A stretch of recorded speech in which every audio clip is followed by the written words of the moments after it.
Hello.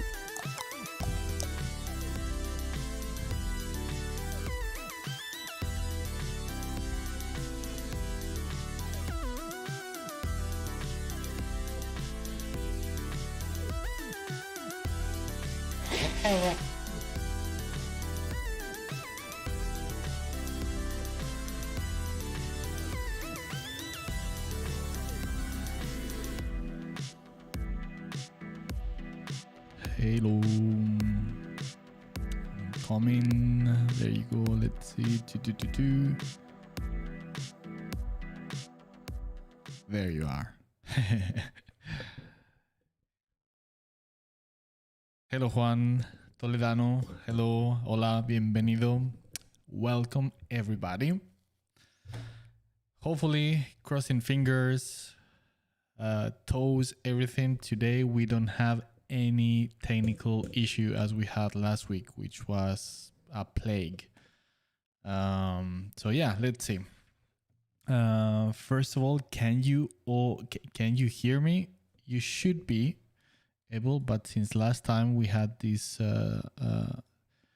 issues, and I want to make sure that that you can all hear me. Fantastic, Juan. Thank you. All right, so let's see.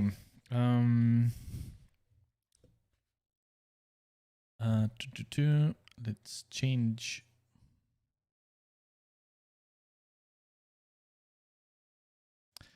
All right.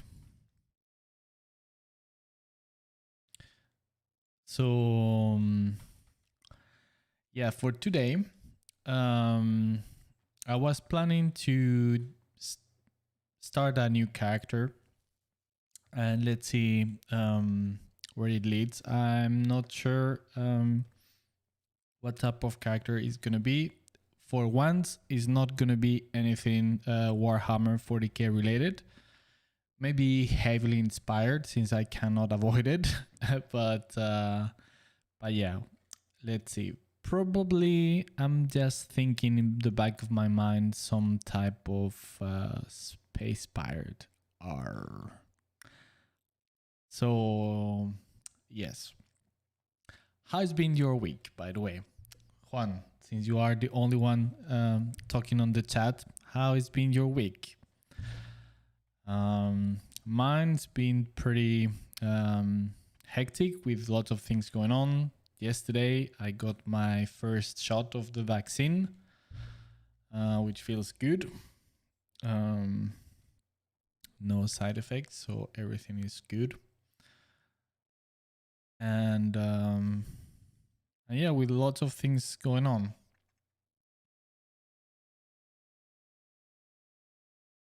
Juan Toledano, right. So you had a lot of things to do as well. So I'm guessing not on vacation yet.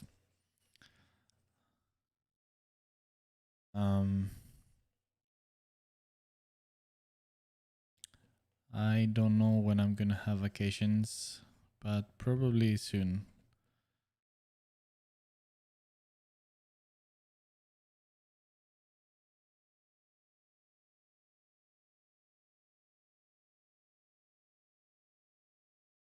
Oh, wait.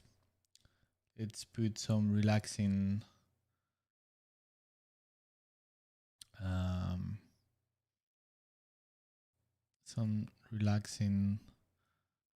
wave sounds. There you go. Fresh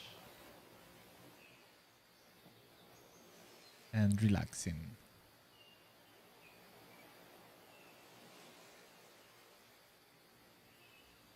Juan Toledano, you have forgotten about vacations, how they are. Same here, mate. Yeah. It's been yeah, I don't know how it's been for you, but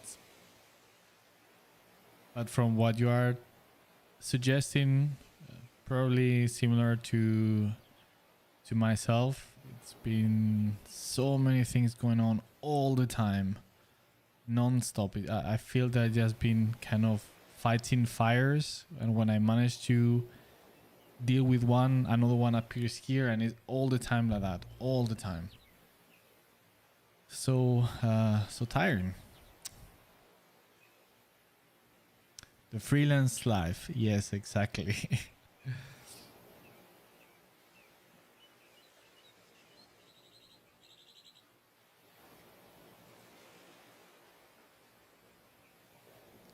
By the way, Juan Toledano, can you you hear the waves, right? Again, I just want to make sure that that is not just me.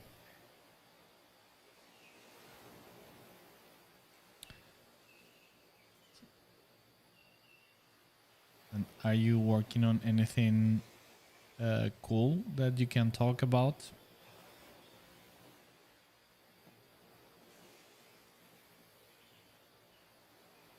Okay, great.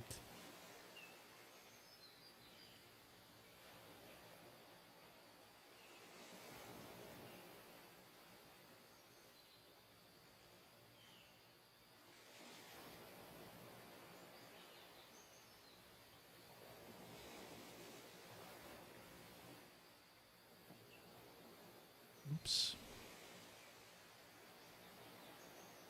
Yeah, but it was so annoying last week. First with the sound, no sound, then the bug with Photoshop was so frustrating, and on top of that, I was so tired, especially since I started so late as well. Hello there. Привет.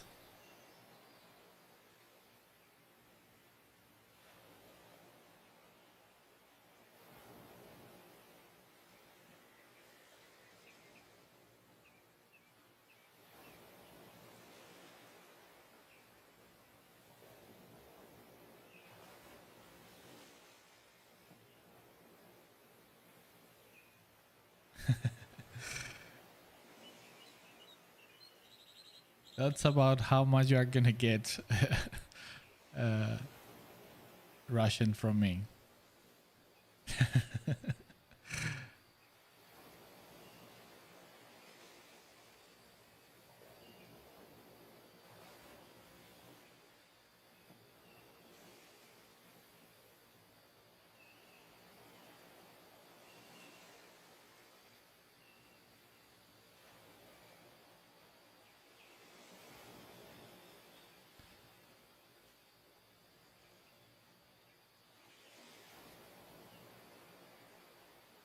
Juan Toledano, last painting just practicing with digital. Fast things to get used to achieve more fresh strokes, more like painting with oil.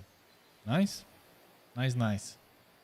I mean, as I mentioned to you before, I think at least to me, when it clicked with digital, jump into digital was stop fighting with the medium and just forget about it and just focusing on painting. And suddenly just like, oh, actually much better now. I mean, yeah, but I really struggled. I mean, it's been such a long time now. But yeah, I think it took me around 1 year to feel comfortable. It was like learning to paint again. So yeah.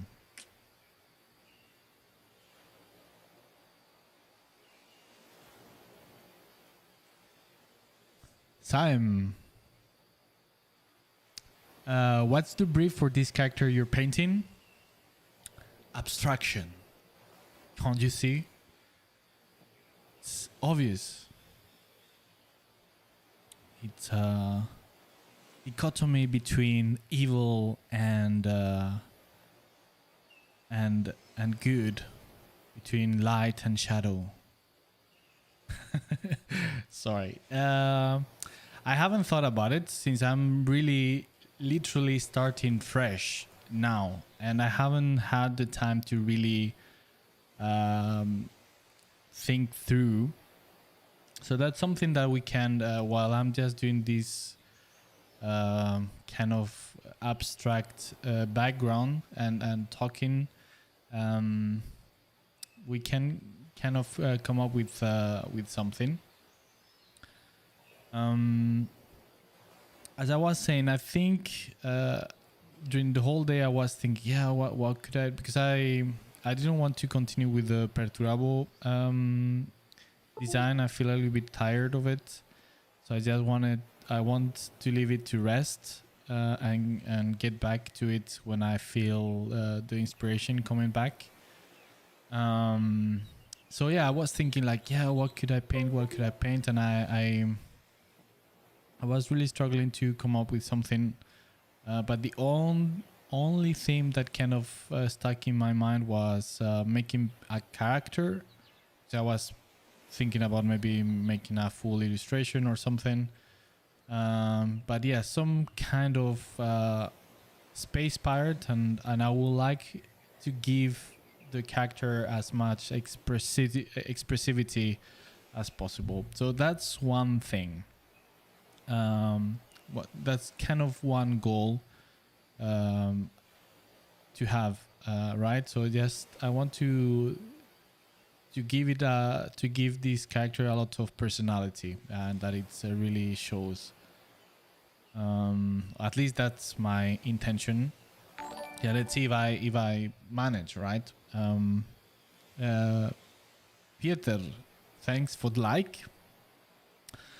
So yeah, so that's one thing. Then in terms of what type of character, all right. So I mentioned, let's say, a space pirate.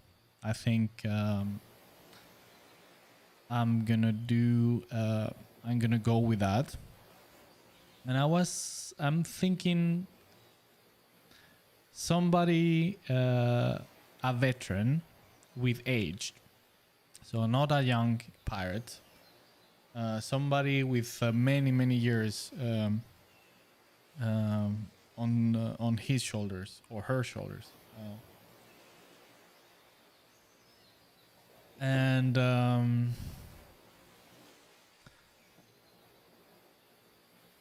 somebody that could come across like what's the word in English?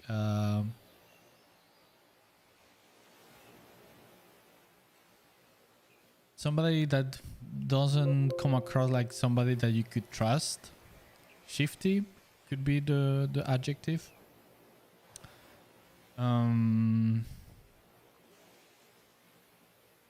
Also very confident.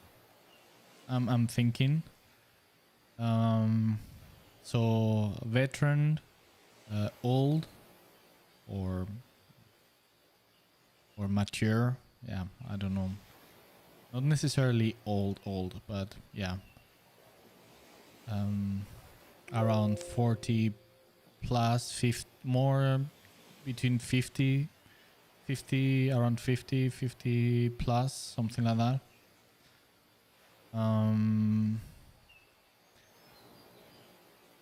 Yeah, confident of his skills, maybe not skills but status, something.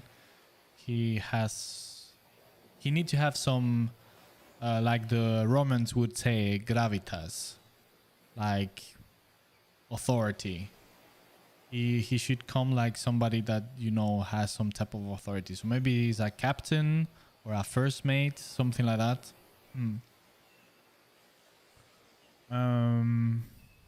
What else? Let's see. Lucius, hello man. How are you? Did you watch it yet? I'm still, I mean, I'm keep joking about it, but I have it in the back of my mind just to rewatch it again. Seriously. I'm feeling brave. Cantabrian, hello. Hello, good evening. Welcome to the stream. How are you, man? Sam. Oh, I see. Just going with the flow. It's very therapeutic. I want to paint now. Nice. Well, fantastic. If you are painting something now, it would be awesome if you can share what you've been doing on the Discord channel. I would love to see.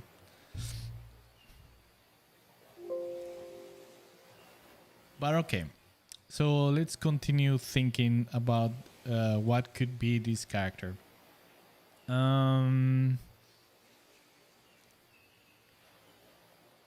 Yeah, all right. So I think for now I'm fine to start something.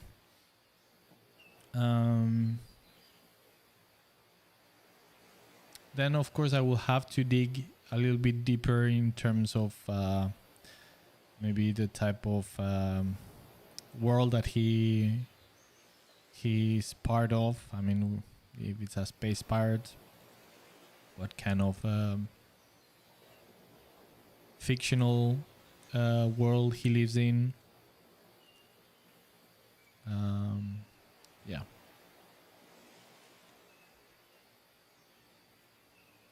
At least, I mean, for now, this is like kind of a ice breaker, and of course, I mean, this is very much not the way I normally engage with characters. I normally spend some time researching, thinking through, and deciding some sort of like you were asking, Simon, some parameters and brief, even if it's short, just to give me an idea of what I'm aiming for. So like to frame everything and to focus the design effort. So yeah, we'll see. Sorry, I'm like also super allergic at the moment with all the pollen around here in Sweden, so I might be sneezing and blowing my nose from time to time. I will be muting, so you don't have to hear that. But yeah, sorry about that.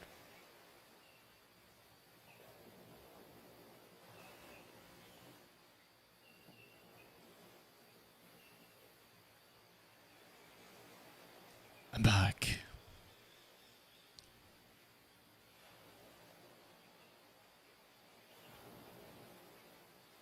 Lucius, I will not watch it. My mind is still reeling from the comment section of that video. Yeah, I know.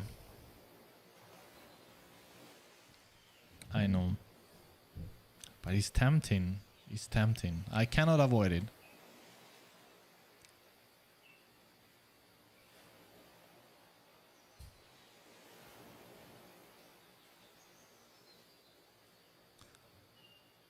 All right.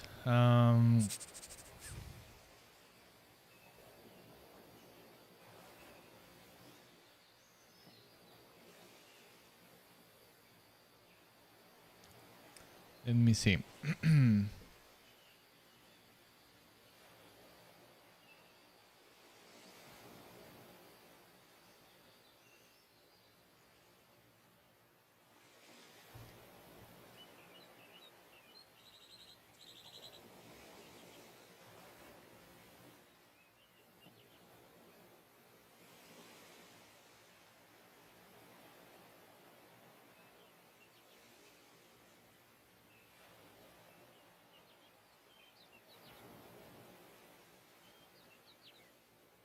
Just trying to think in term. I'm just thinking before I start.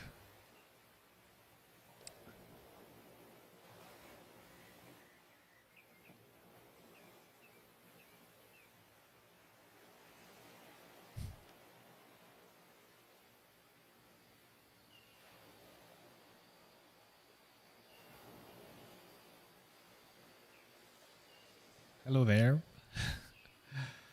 Thanks for the green love. Sorry once again.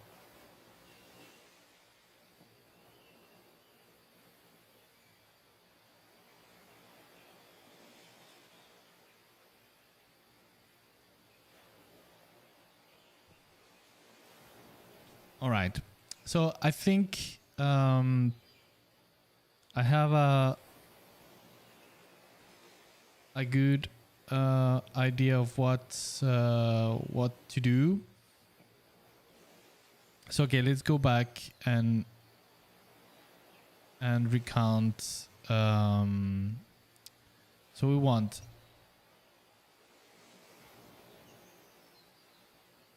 some kind of captain, or but maybe a captain, not really a captain. Maybe it could be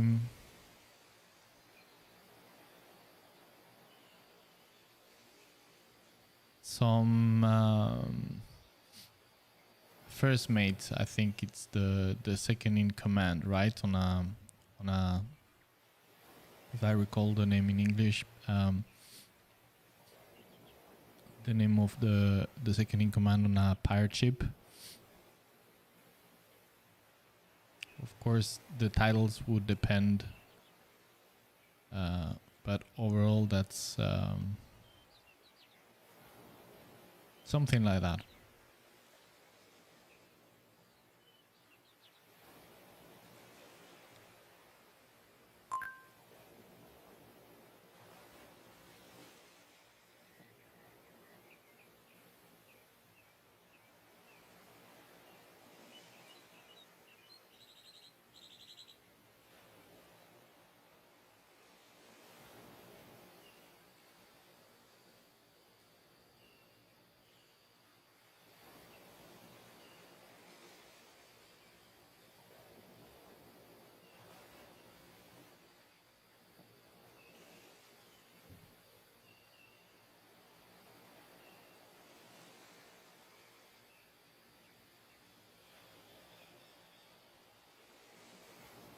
I like Halo 4. Halo 4. All right. I haven't tried it. But that's a pretty pretty random comment just out of the blue.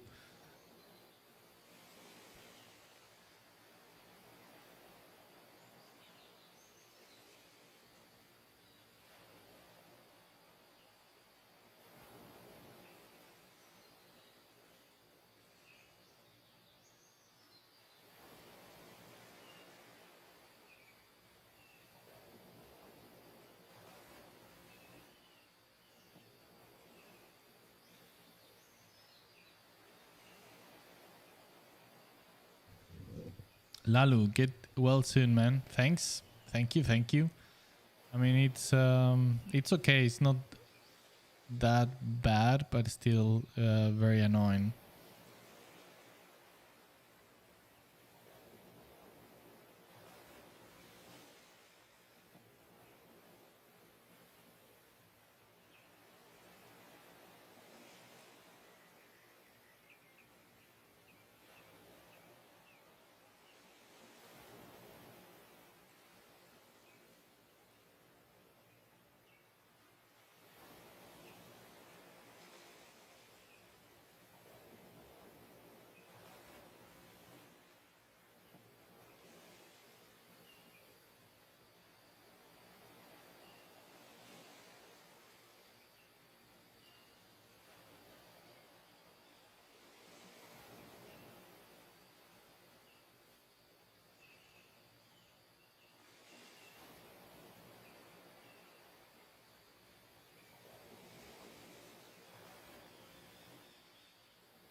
I'm thinking I'm gonna put him looking down and tilting the head.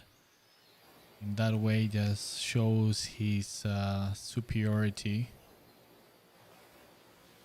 and looking down at whoever is in front of him.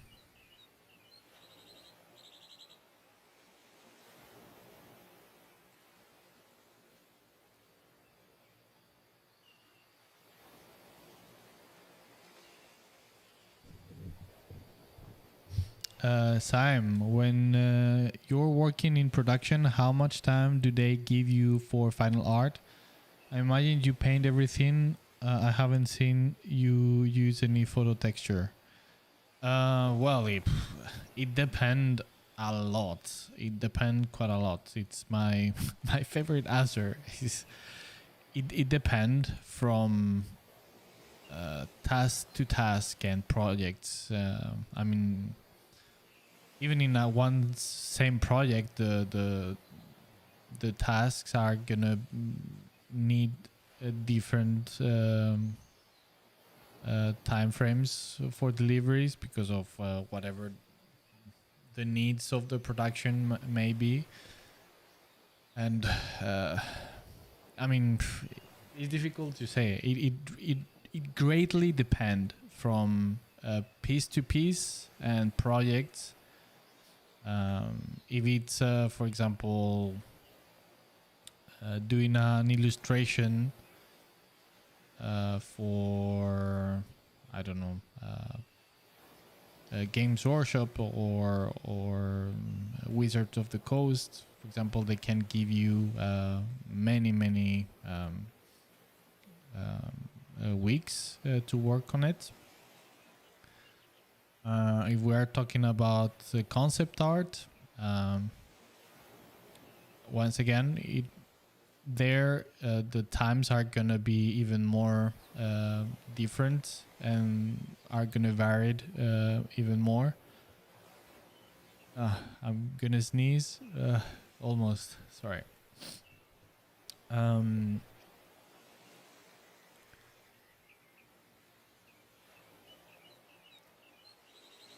Because if sometimes they are gonna ask you, let's say, no, we are working with a character design, and they are in a very big rush to get something for whatever reason. Maybe it's for a presentation, maybe it's for because they are, I don't know, waiting.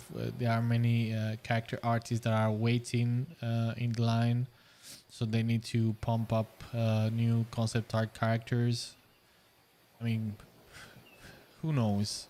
And maybe you need to do it in a few days, perhaps.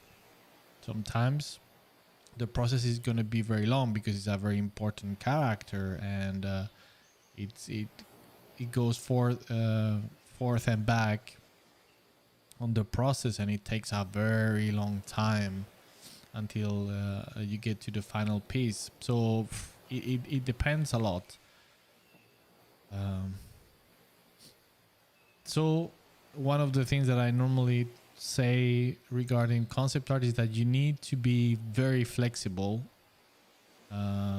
when it comes to times. So you need to be able to take your time and profit if they give you a lot of time to really make things more thoroughly and more thought through. But at the same time, if you need to work super fast, then you need to be able to do that as well. Yeah. And then when it comes to painting or not using photos, well, once again, kind of goes into the subject of what we are talking about.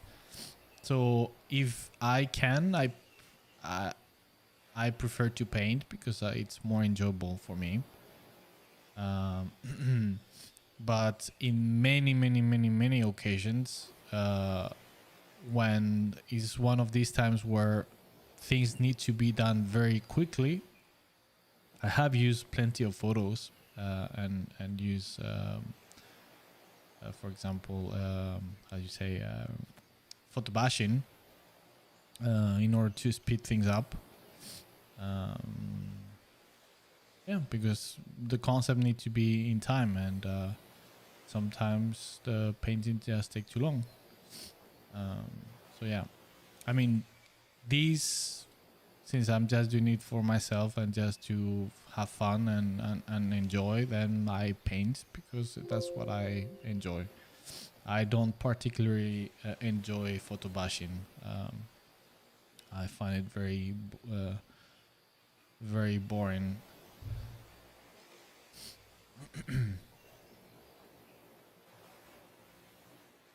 Nothing wrong with it, all right, but it's just like my personal preferences.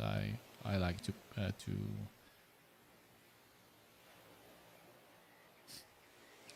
paint. Juan Toledano, as a freelance, is usual to work on illustrations and also concept art, or is more common artists work in only one of these two? Well, they are very different fields. So, yes, both in both cases you are an artist, but both required a very different set of main skills. So, for an illustrator, you need to be a good artist from a technical point of view, and that's about it. Of course, to have some nice artistic vision, etc., etc. But that's really about that, right? So to really master the fundamentals, right? So he has to have a good grasp of composition, colors, all these type of things. But that's about it. In very general terms. Of course, then those things that will determine how good of an illustrator you are if you add more things on top of that, right? But yeah, so that's what I mean with artistic vision. But to be a good concept artist, above anything else, you need to be a good designer, which is not the same thing. So yes, as a concept artist, it is expected of you to be a good artist, technically speaking, because that's going to be your tool. That's how you are going to be communicating your ideas visually, regarding of what type of tools you use, photos, drawings, 3D, painting, doesn't matter. So you need to be a good artist, technically speaking, and to master the fundamentals, because that's the way you are going to, those are your tools. But you can be a fantastic artist but not have any how do you say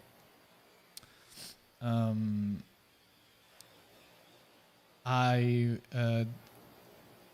what's the word in English, not have any sense of design, and that's the main purpose of concept art, above anything else. Of course, there are many other uses for concept art, not just as designers, but for the most part, it is. So yeah, I don't know. It depends. There is people that can do both. Are people that only can do one of them. Because they require different set of skills.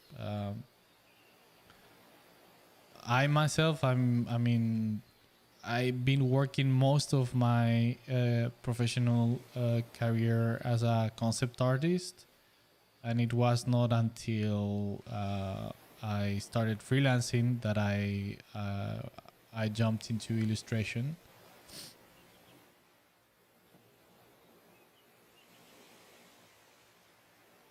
So yeah, I don't know.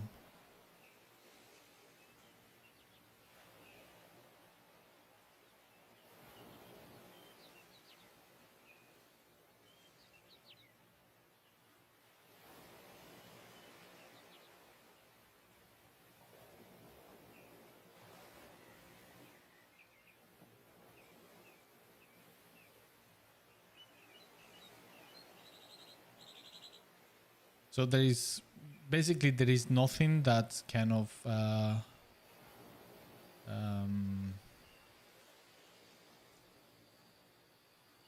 prevent you from working as an illustrator and a concept artist, but you need to make the distinction that both things are different fields of expertise.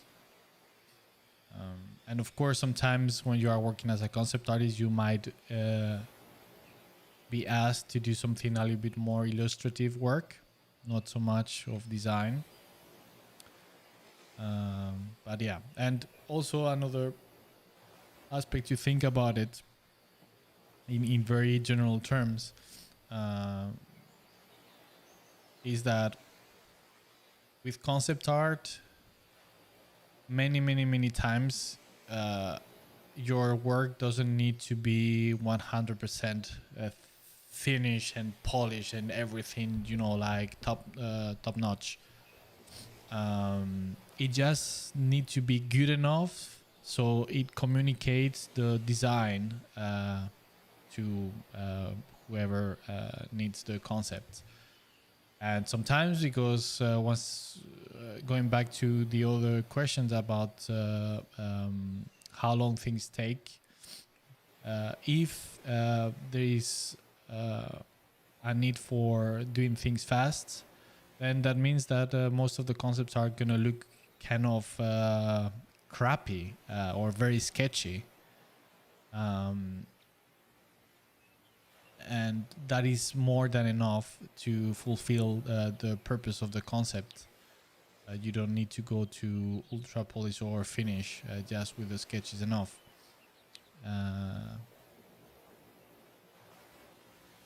And the thing is that in many cases, when you see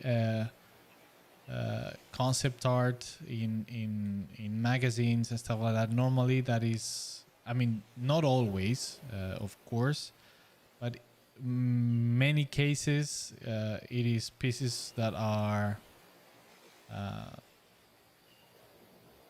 in terms of the amount of concept art that is be done on that level compared to the one that is more sketchy is minimal. So they are showing you a very tiny portion of the concepts that are more presentable to the public because they look more nice and finished, but a way bigger percentage of the concept art is super sketchy and not that good looking. And of course, I mean, as well, when you are working as a concept artist, you always try to make the best of it. And of course, the best it looks and the best it is presented, the better. But sometimes you cannot.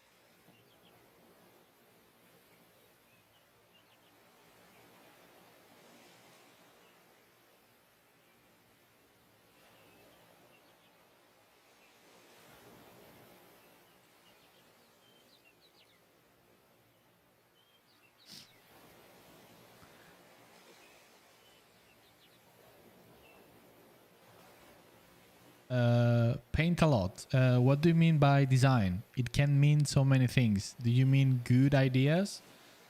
All right, that's a good question. All right, so what I mean by design is that when you are working with concept art and you are doing let's say props, meaning, I don't know, like weapons or some gadgets, or some vehicles or environments or characters. Normally what you are trying to do is solve problems visually. And as such, you need to put like a designer mindset in terms, meaning that you are trying to solve a problem that the art director or the project or whoever need that concept need from you to solve. Let me give you an example from real life. For example, when I was working for the first the Division game, I remember, and I still remember this because this is a good example of one of thousands of different type of problems that you need to be solved, right? But since I'm doing here characters, let's focus it on characters. So, well, before I jump into this example, let's imagine that you are working for a strategy game, like top. You see it from top view, and you are tasked to design characters for this strategy game, and you need to, and they give you a brief, and they say, okay, so this is like a mix between diesel or like steampunk with medieval armors and whatever, and they go in length with that, and they need to be very baroque and whatever. So just imagine like some kind of art direction brief of that kind. And then, but the thing is that, and they're gonna have like plenty of different type of units on that game. So one thing that you're gonna have to be thinking about is, for example, how since the characters are gonna be seen in small scale, there are gonna be many. Perhaps one of the main focus of the design for those characters is that their shapes or silhouettes from above work, and they are distinguishable from each other. So you see, designing the characters from the side start to be not that useful, because you are never going to see those characters from the side, but from above. So then you start to think, you need to start thinking how you're going to solve that visually, but at the same time that they also work from the side, so as a realistic construction and design, but at the same time, when you look them from above, they work. So that would be an example, right? So you are trying to solve a problem, and therefore you need to think as a designer. Now let's go with this example of mine of the Division. So I was booked for a meeting with some of the game designers, because they were designing some coming up with some types of enemies for the game, and and I don't know if any of you have played the Division, but basically there is a smallpox pandemia, and everybody is dying from it, and you are some kind of secret agent from the United States that is dormant until you are activated, and then you are there to kind of help to save what remains of society, so to speak. So just to hold it together as best as you can. So you are like the good guy, and you are supposed to be saving people, right? So that's kind of your role.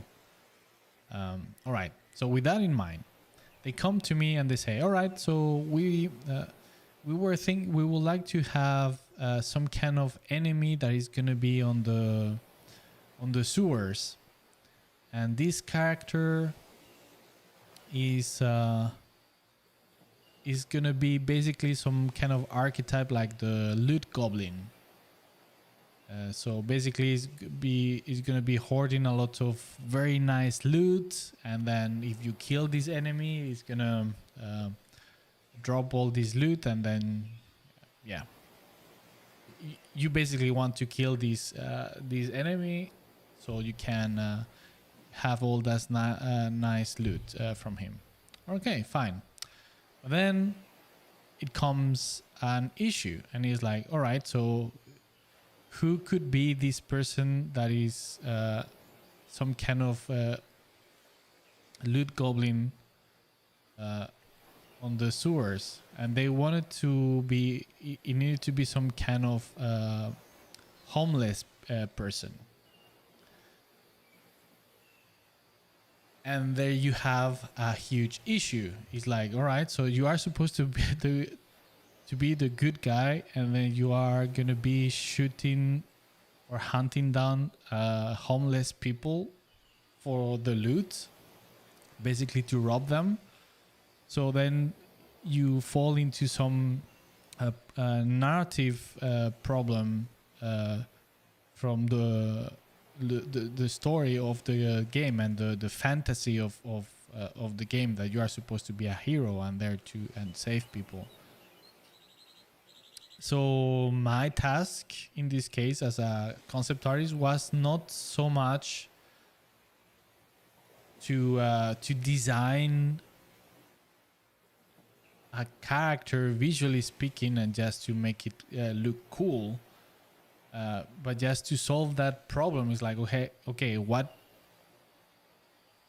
kind of ideas can I come up with to kind of make sense that you being the hero, it is okay to shoot and kill this so to speak loot goblin for the loot, and still fits that that archetype of the hero, and that it is fine, and that it doesn't create this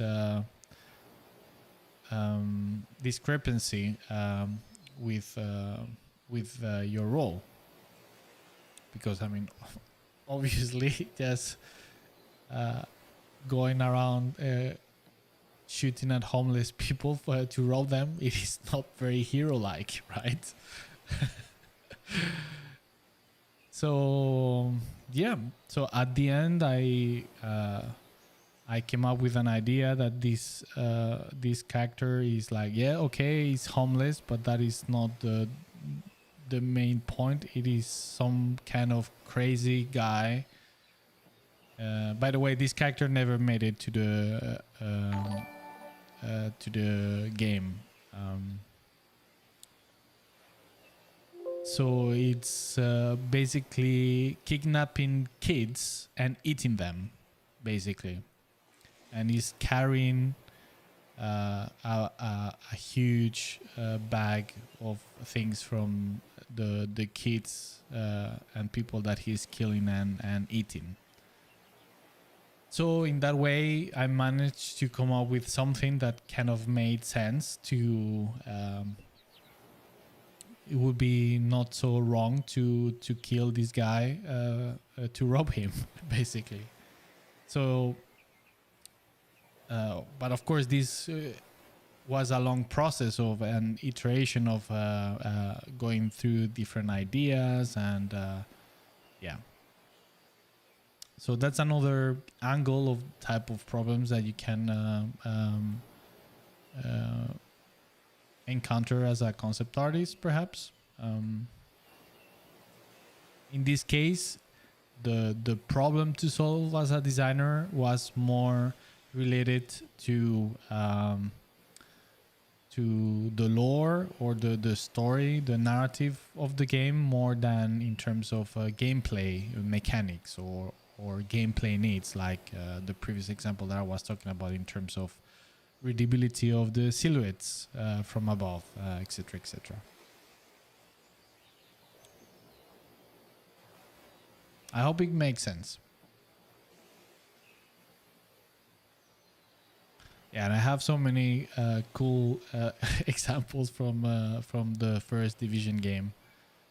Some that were crazy. I mean, if this one about the homeless guy that that you were supposed to kill to rob him is not crazy enough. There is another one that is even more crazy. Also, they didn't made it to the game.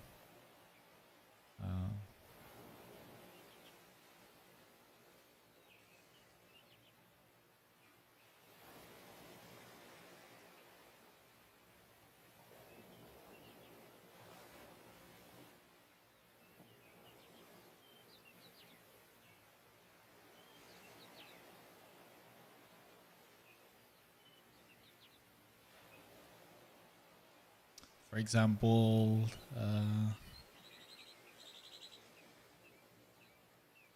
I mean, and each project is going to be so different depending on the nature of the project. Another big, continuing with the division, and when it came to doing environment concept art, since everything was based on New York, and we needed to base everything in how New York looks. So yeah, we had to do a lot of research and stuff like that, but there was a very interesting problem, and is that there are certain iconic buildings that we could not reproduce exactly because of intellectual property from the port authorities, which was a huge headache because, of course, let's say the Empire State Building, right? Of course, if you are gonna make New York, you must have it, right? It's like if you do Paris and you don't put the Tour Eiffel, right? But you can imagine that you must have this recognizable building, but you cannot make it exactly as it is. So you need to come with a kind of reminding to the original building, but when you look closely, it is not. So that's another type of problem that you're gonna need to solve as a concept artist in this case for this game, right? And it was a extremely challenging problem to deal with. And like this, I mean, could be anything really. So it really, yeah. Each project is gonna be a world on itself, and with its own needs and problems to solve, and yeah.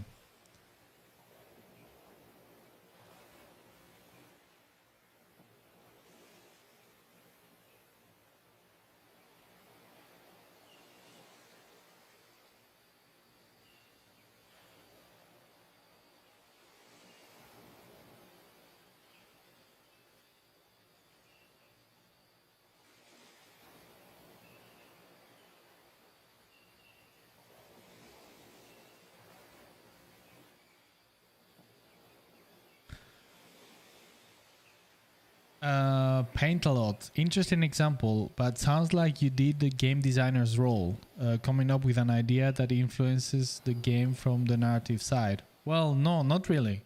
I mean, think about that in this case, the game designers, what they are just focusing is on gameplay.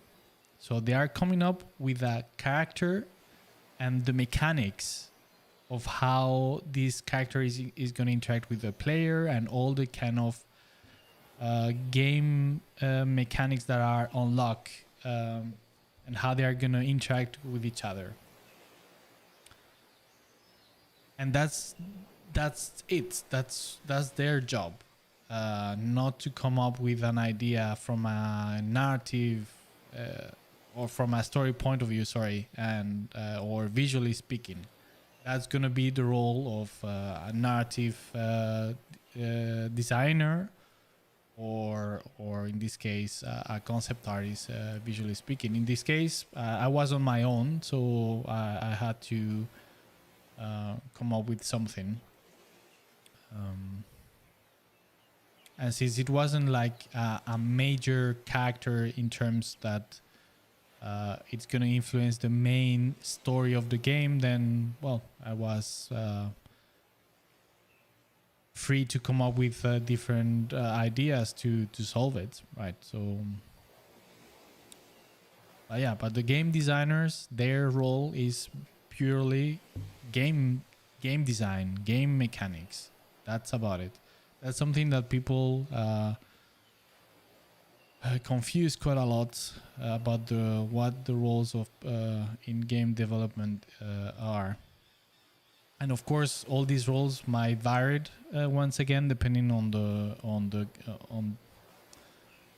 the project, also the size of the studio that is making the game. So the smaller the studio is, the more different fields are gonna be made by the same person. So you are gonna have different roles. But the bigger the company is, the more specialized people are, and they can focus more on their specific field of expertise.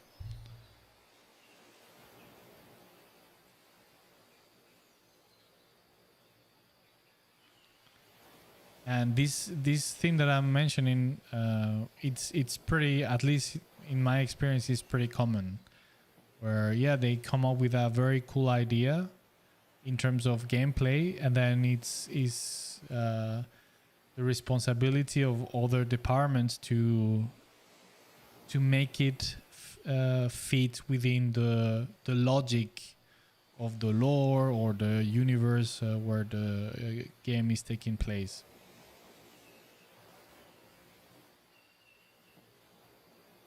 And sometimes it's the other way around, right? So they want some for some reason, they maybe because the game it's more it's more about the mood, and it's not the gameplay is not that important, and they come up with some character, and then they come up with a way to fit it within the game design for the game. So I mean, that's one of the things with the game development, that is that it's so, there are an infinite ways of doing things, and yeah, there is no set in stone formulas of how you do things, because everything is going to vary so much depending on of each project or game.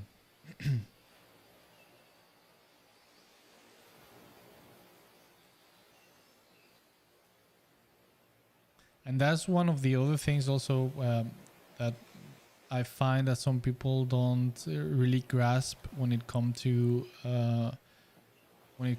considering working as a concept artist, is that, once again, most of the times your work is not just about painting, and just like, I'm just gonna do a cool looking character.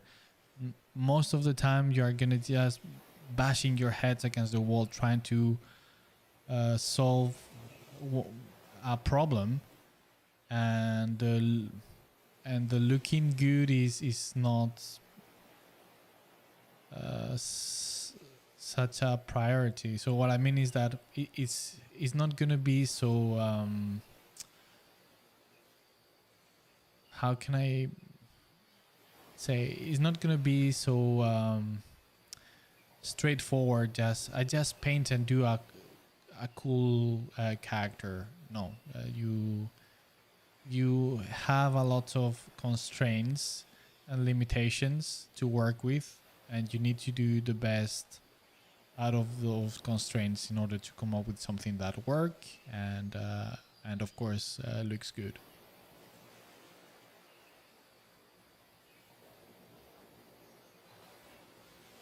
That's one of the things why, for example, I really enjoy doing illustration work, because you have maybe other type of constraints, but it is not the same. So you are more free to do whatever you like.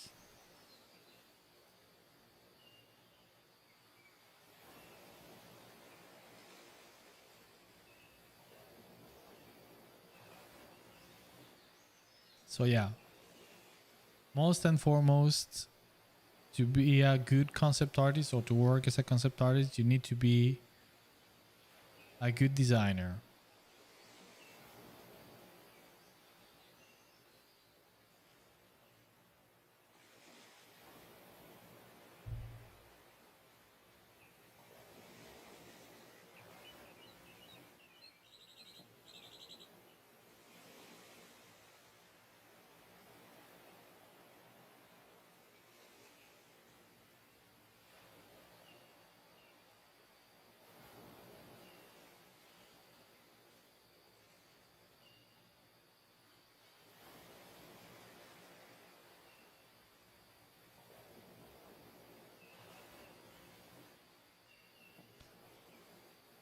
Luis, hi Miguel, good evening. A pleasure to see you. Same thing, Luis. Always fantastic to have you here. Welcome to the stream. Rodrigo Saldaña, bienvenido. La primera vez que te veo por aquí. What should a beginner do to create concept art like yours? Well, I hope. Let's see how I can say this without sounding like a douchebag, but a beginner cannot do concept art like mine. And not because I'm special or I'm better than anybody else, but just because the fact that I'm experienced and a beginner is a beginner, so he's gonna have there is this time gap in between. Maybe you have phrased in the wrong way the question. I don't know, but maybe it's like how to aspire to be. Well, then I can answer you. And it's just to practice and to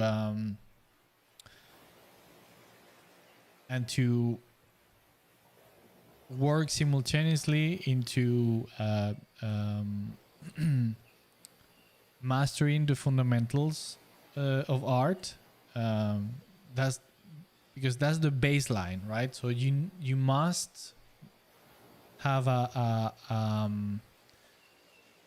a minimum requirement to not struggle technically in order to do the work. But then you need to be a good designer once again. So you need to practice both. To be a good artist, technically speaking, but also to practice design and designing, not just illustrating. And practice and practice and practice. That's what I can say. So again, I just want to reiterate once again that a beginner obviously will not be able to do the type of concepts that I do, basically because I'm playing with a huge advantage of almost 20 years of professional experience. So it's not fair. And that's why also, if you are a beginner, you shouldn't, you can aspire to be anybody that is experienced, but is the wrong way to do, just to compare yourself with somebody that's been working for many decades, because it's not fair. The only time when it will be a fair comparison is like, okay, so if let's say that your idol named Pepito, all right, has been working, let's say 30 years, and you say, oh damn, this Pepito, he's so good, and look at my crap art, it's like I'm never gonna be like him. It's like, all right, aspire to be like him, work hard, And after 30 years, compare yourself with the Pepito of 30 years, and then you can have a fair comparison, but not with that time gap, because it doesn't work that way.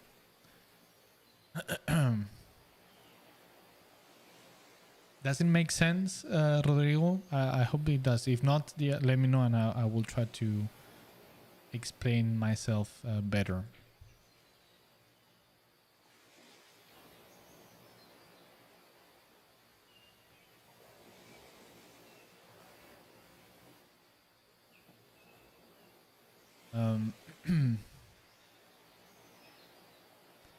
Another important thing to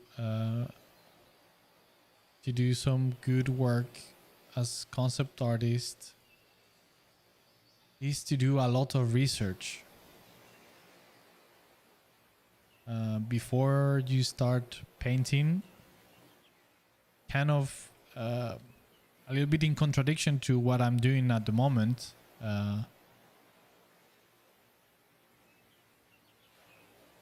Before you start painting, just sit and think what you are gonna do, and put some clear goals of what is the purpose of the design that you are gonna do. You need to kind of frame the parameters and objectives of what you need to achieve, and do research. It is vital. It is super, super important. Good designs never come just when you see, like, I don't know, a pretty common thing that I see among students sometimes is like, let's say, this, what kind of design? Let's say stormtrooper from Star Wars, right? So it's a brilliant design, and a beginner just look at that and he's just like, oh, that looks so cool, I'm gonna try to do the same, and just jumps directly to paint or to draw, trying to come up with a cool design out of the blue, out of in without any type of context. But those designs never happen that way. They only happen when you have a good conceptual scaffolding, so to speak, that kind of guide you into what you are trying to aim for. What is the context? What is the background for this character? Why?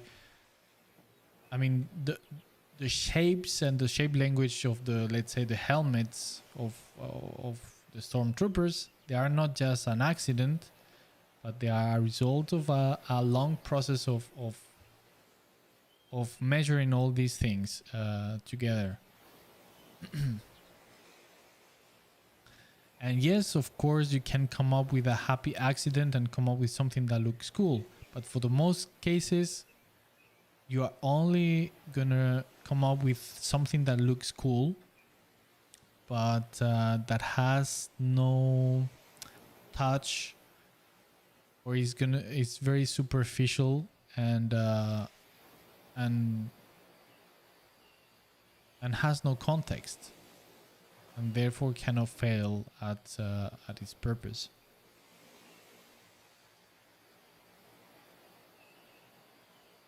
And that's something that you see many times where, and arguably, you could call it bad designs, because the only aim is just to look cool. And let's say there is some kind of realistic type of setting, and then yes, they look cool, but then they feel forced.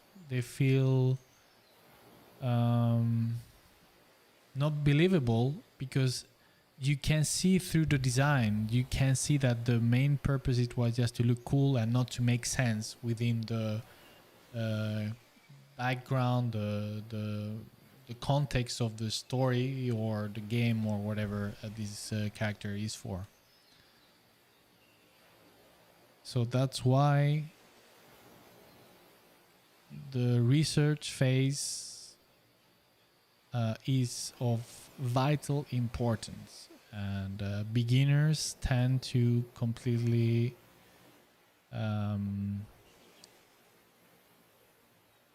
ignore it and just jump directly into painting.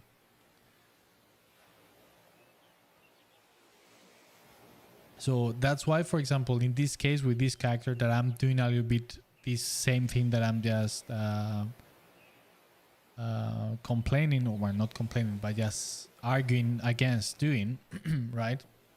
Is that, well, even in this case, I still, before I started with the character itself, I just paused and just for a few minutes, I decided just to give me some kind of framework towards, to aim the character towards something, even if it's very limited, and yeah, etc., etc.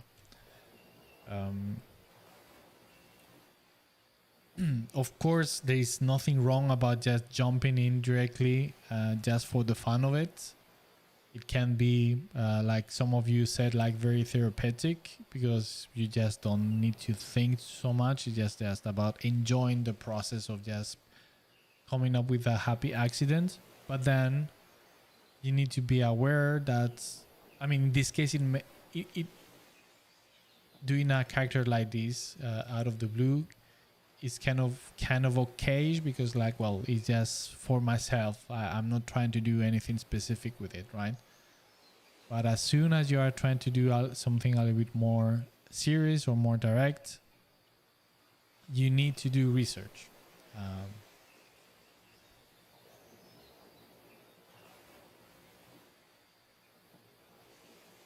Paint a lot. 20 years. Wow, impressive. I gave myself 10 years to learn to draw and paint, and I'm still a beginner. Not sure if it's worth to continue. Not everyone can do this job. Well done, Miguel. Love your 40K work. Thanks, Paint a lot. Thanks. Very kind of you. Thank you. But, all right. Let me be very serious, right? I myself feel like a beginner in many things. So you should never, ever be discouraged by how hard the journey is.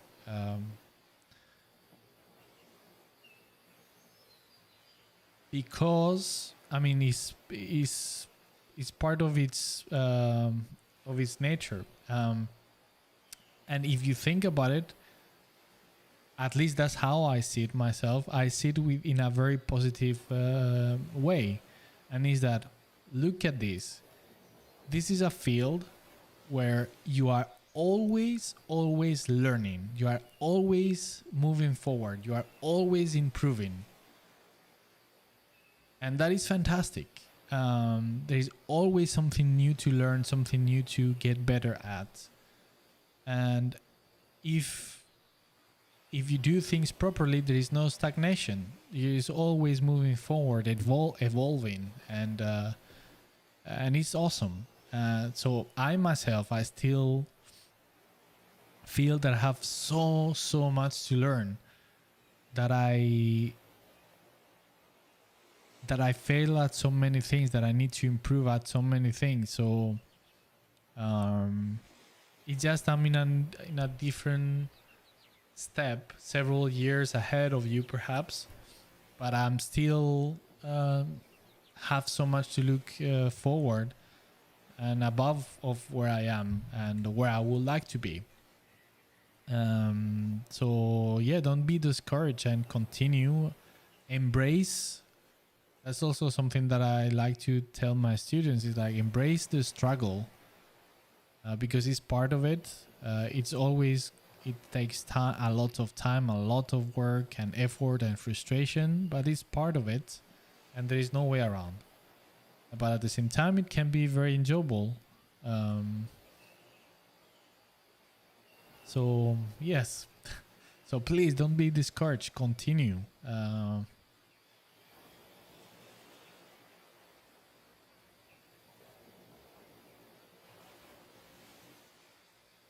And just something that can be very motivating.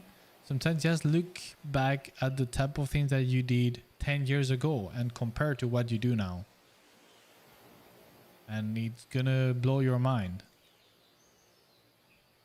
So everything is about perspective. And once again, I myself, seriously, I feel in so many areas like a noob and don't feel confident at all, and that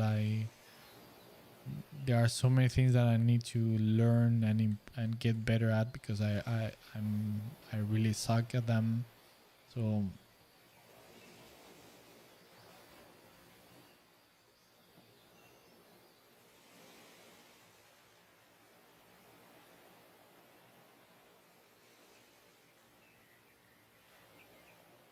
So paint a lot, continue painting a lot. Please don't give up.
Paint a lot. Thanks a lot for the encouragement. I learned a lot from your streams and looking at your work.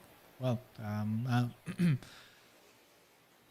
I'm very glad to hear, and seriously, just don't give up. It just takes time, and I know exactly that. I mean, we all have gone through that, and I still feel that many times when I see the work of artists that I admire, and they are so way ahead of myself. And is that urge that I want to paint or do whatever they do now. I want it now, but it's not gonna happen. It's just it's gonna take time. It's just practice. Just accept it. Just acknowledge that it's gonna take time, effort, and you eventually will get there for sure if you put the work. So it's more about, it's never about the goal, but about the journey, really. If you really want to enjoy the process, because the thing is, when you get to that point, is you before you get there, you have this impression is like, once I reach that point, I'm gonna be satisfied, nothing else. I'm just gonna stay there. And it's gonna feel so good, and I would not need anything more. But the truth is, once you reach that point, it's like just using a metaphor. Just think about you are trying to reach the top of that hill, and it's like, once it's super hard, very steep. Once I get there to the top, I'm just gonna sit there and relax and take a beer, and that's it. I'm gonna be the king of the on top of the hill. It's like, I don't want anything else. I will be fine. The thing is, once you reach the top of that hill, you see a huge reach of mountains behind that hill, and it's like, oh damn, I want to go there. So you never stop. It's always continuing. So it's more about enjoying the process and accepting the hardship of it, and then reaching a point or a level, because there's always new things to accomplish.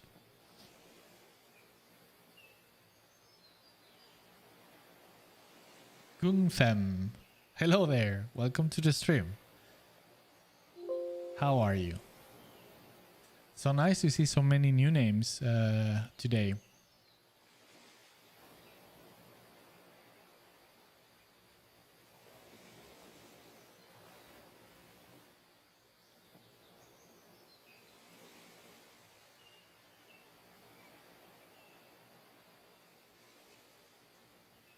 Samari. Wow. Good point of view, Miguel. Always learning of your work and positive mentality. Don't give up. Paint a lot. Yes, don't give up. Felt in a deep hole of loss of confidence in cycles. Once a year at least in my case. Yes. Yes, totally. And thanks, Sama. But another aspect about this is also accepting and embracing this struggle, and that is something that every single artist, we all share. It doesn't matter how experienced you are, how good technically you are. We all go through the same struggles in on a common basis. It's about not liking what you do, thinking that what you do is shit, that you are not good enough, that you are just losing your time because it's very bad. Whatever you do is not what you are aiming or aspiring to be, and you just need to accept it. You need to embrace that struggle and understand that, okay, that is part of the job or the life of an artist, and there is no way to get rid of that. You're always gonna feel that way from time to time, and you just need to accept it and move on. It's like, okay, maybe tomorrow I will feel better, or maybe in a week and I will do something and it's gonna feel better, and you will, because that's how it is. And I'm talking about this myself, and as if I don't suffer from that struggle, and I do as well. But I accept it. I just like, well, okay, I'm very frustrated. I want to scream out of frustration. I acknowledge that feeling, but I just move on.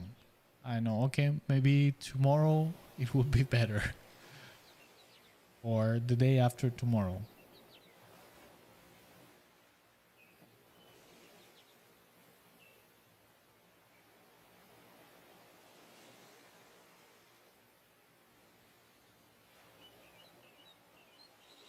Gunthem.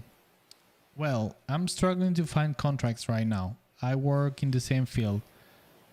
haven't get any contracts in January now. The studio I was mainly getting my contract are not contacting me anymore and say they don't have work for me now. And with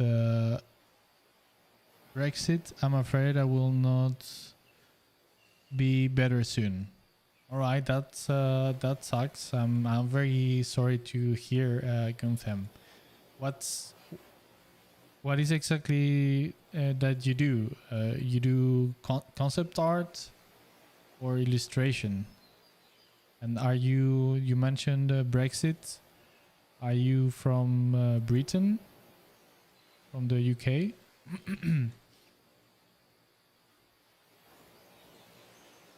And and are you freelancing as well? I just to understand a little bit more. But yeah, that sucks.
Gunthem, concept art, yeah. No, I'm from France. Okay, bienvenue. I was freelancing for a studio in the UK. I want to find a job in a studio, but I hardly get any response when I send mails for in-house jobs. All right. Okay.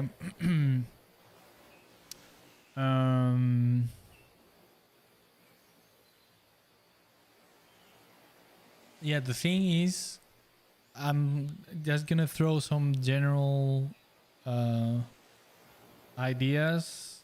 You tell me, you can't direct me towards something if you feel that it's more useful or not, because since I don't know you, it's difficult to I might make a lot of assumptions and maybe it doesn't fit your situation, so please just correct me if I'm just like going in towards something that is not that useful. But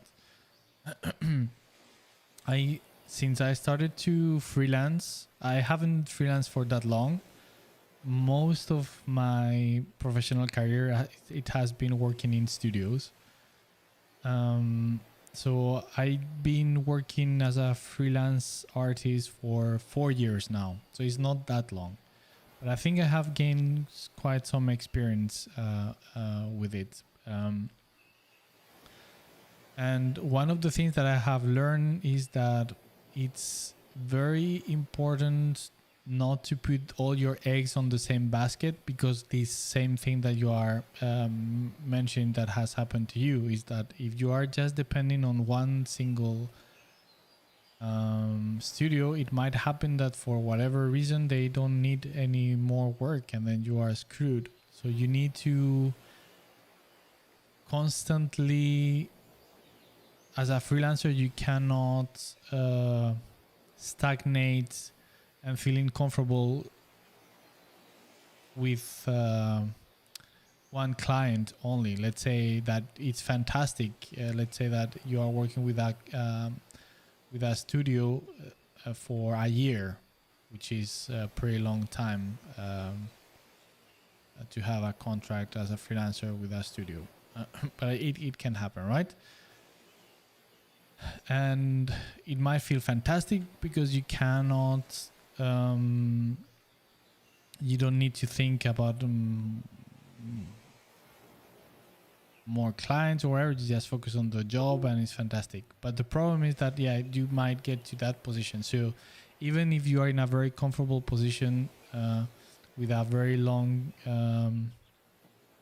term contract with a client, you still need to, while you are working there, you still need to be moving around and get in contact with studios and yeah, because if not, you're screwed. um, that's one thing. And once again, sorry if I'm making some assumptions or so apologies. So you say that you are contacting many other studios, but you don't get any answers. May I ask you what is your, how do you do? What is the procedure? How you get into contacting these other studios? Maybe I can give you some tips from my own experience that I know that work.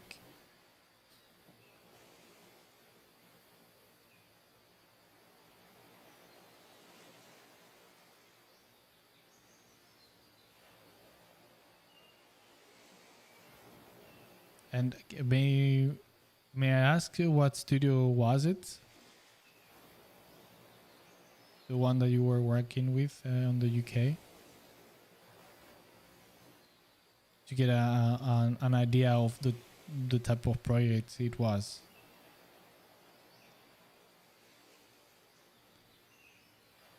I mean, I'm just asking all these questions just to get a better grasp of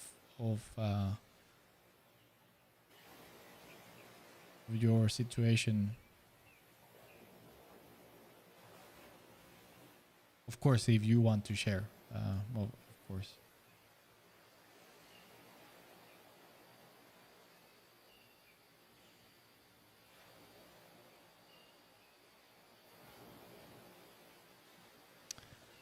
Yun thanks for the words. No, you're right. I should have tried to contact more studios before it happens to me. Yeah, I mean, also to be fair, sometimes you never know. It can come out of the blue, and yeah, it's.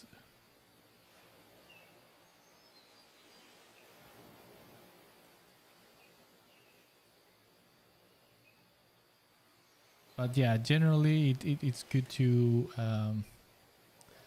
be constantly active. Aha, for Axis. All right, all right. Um. Well, of course, the thing with Axis is, as far as I know, because I have worked with them as well, is that since they are doing many different type of projects, it I feel that maybe it's a little bit more how do you say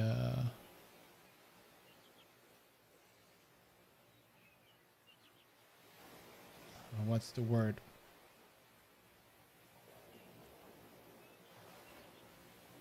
secure, in the sense that it is not like a big game project, that it's shorter projects, right? I mean, of course, who knows, depending. It's just that maybe they just cannot find more projects, and they don't need more people. I don't know. Or maybe they are working with some projects that doesn't fit your profile. It could be.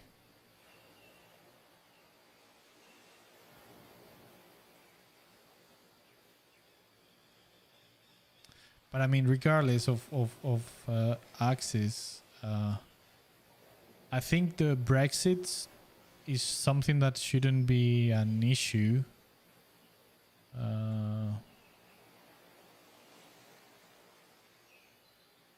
Because if you are working as a freelancer, it shouldn't affect you at all.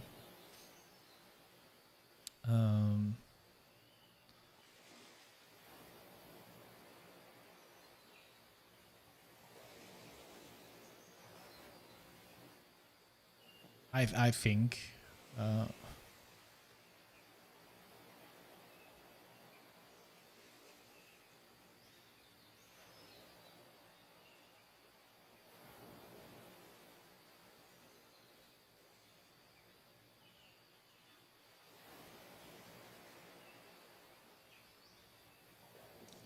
Normally, also something, and once again, Gunther, I'm sorry if I'm saying things that are so obvious to you. It's just that since I don't know you, yeah, I don't know. So sorry if I'm just saying things that, yeah, they are obvious to you already, and yeah, so sorry in advance.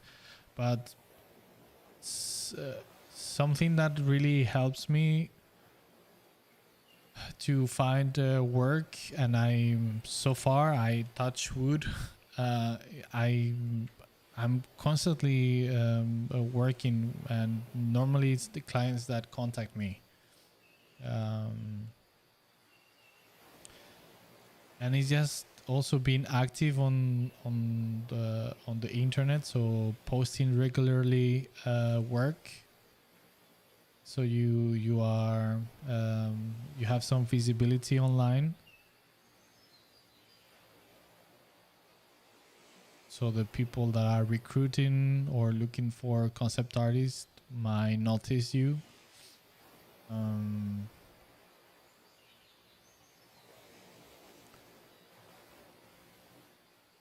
So that's one thing. Once again, uh, something that might be obvious, I don't know.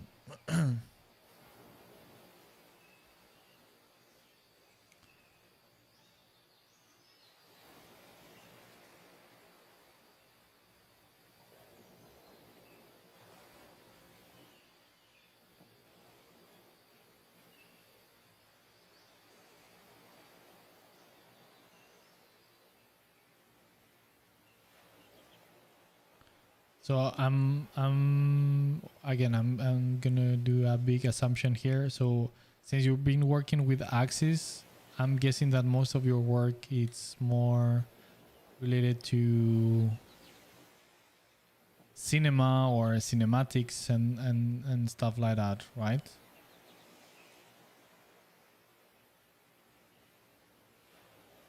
I don't know if yeah, I don't know what type of specific work you do, if it's keyframes or environments or characters or pitch work. I don't know. And if you are interested in just the same type of work, that's why I'm asking if it's or you are interested in work for video games as well.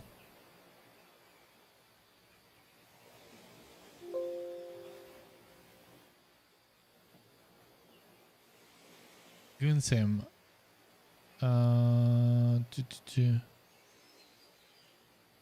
I apologize to them saying, oh sorry, okay, I missed many things. Sorry, I'm afraid that that also the last contract that I did with them, the last concept I was supposed to deliver was 1 day late. Stuff happened to me and I wasn't being able to deliver the concept on time. I apologized to them saying that I was sorry. They told me it was okay, it wasn't big trouble, but because it was the last day on my last contract, now I have thoughts. It might be that No, I'm not visible online at all. I should do more of it. Yes, it was mainly cinematics and movies. Yeah, all right. So then, uh, okay. So yes, man, go online and don't miss a single minute of it. If you have, you need to have. I think it's vital for as a freelancer, at least personally. Maybe for other people is different, but I I think I believe that as a freelancer you must be have a presence online. I mean, I don't see otherwise, and maybe the fact that you are not getting any offers might be a result of that precisely. That, I mean, you might be the best concept artist in the world, but if you are not putting your work online and you don't have a presence online, nobody knows about you. So you need to have a presence online, because you know it's like these things that maybe, let's say, an art director see your work and loves it, and even maybe on that moment, yeah, but they don't have anything for you. uh, but may you just made an impact, and that art director knows about you, and maybe for the next project they know, oh, that guy that I saw that thing that posted on ArtStation or Instagram or whatever, and then contact you when they have that project, you know.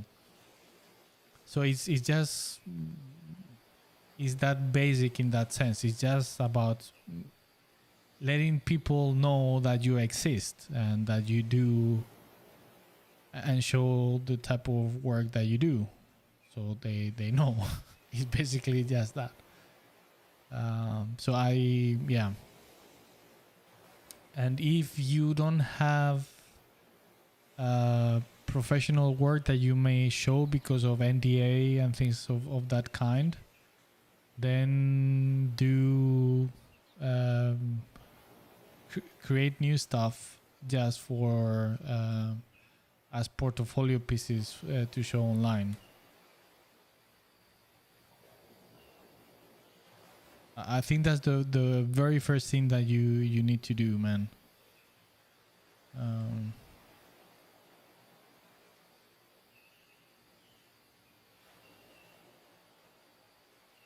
and then if they told you regarding the that you missed the deadline, that it was fine, then it would be. I mean, if you had good reasons, and then, like you are saying, things happen in real life, and yeah. So if you had good reasons, and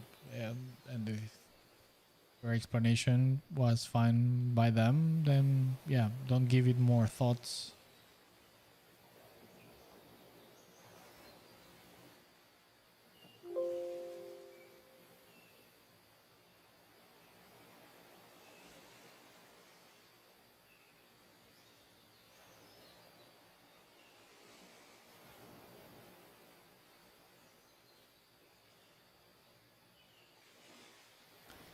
And yeah, so if it's more for cinematics and stuff like that, have you contact, for example, units image? They are French. They are very good. uh,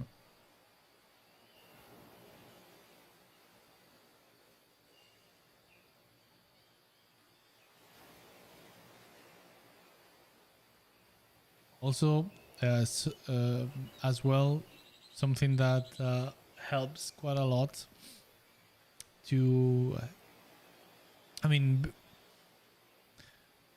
one other aspect to this equation as a freelancer is that you need to build a network. And one of the, of course, now with the corona pandemic, it hasn't been possible. But I find extremely useful to go to events, because there you find, of course, a lot of colleagues that you might know or may not know. But if you don't know them, then you get to know them. Art directors, recruiters that go there,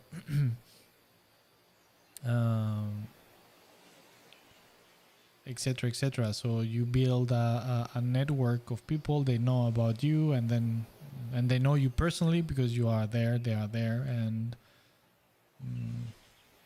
yeah.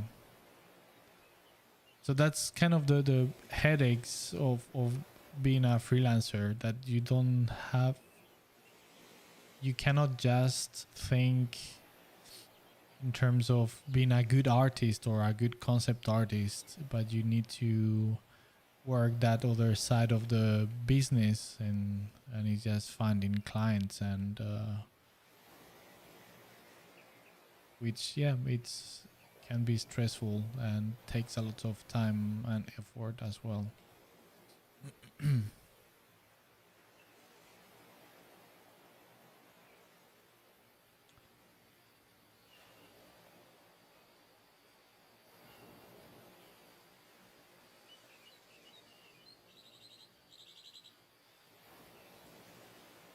You mentioned that you wanted to move into our in-house position, right? Um,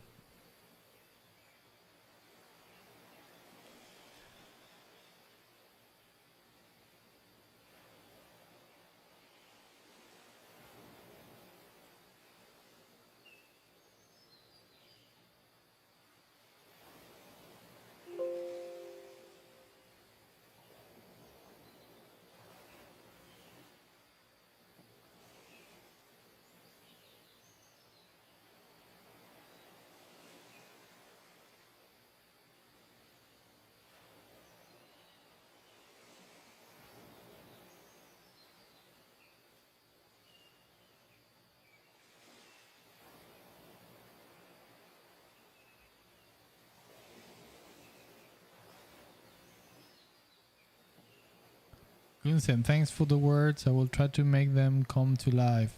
Well, man, there is nothing to thanks, really. Um, all right. And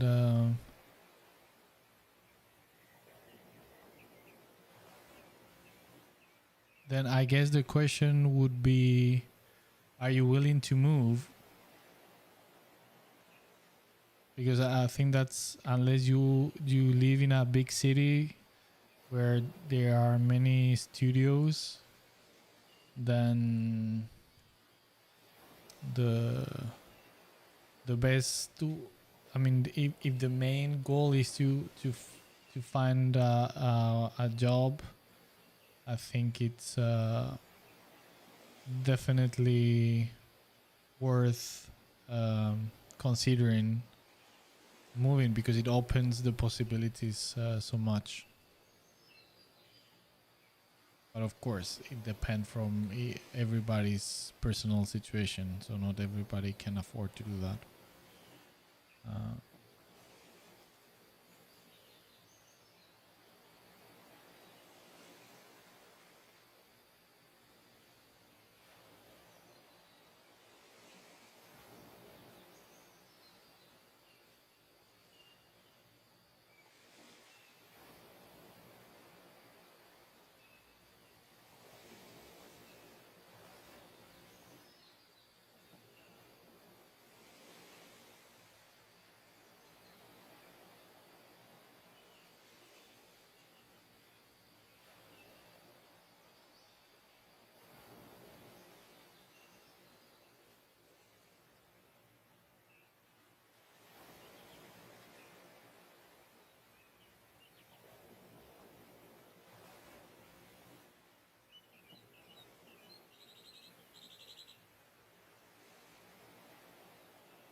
Gunsem. All right, they are willing to move. All right, so then that makes things way easy because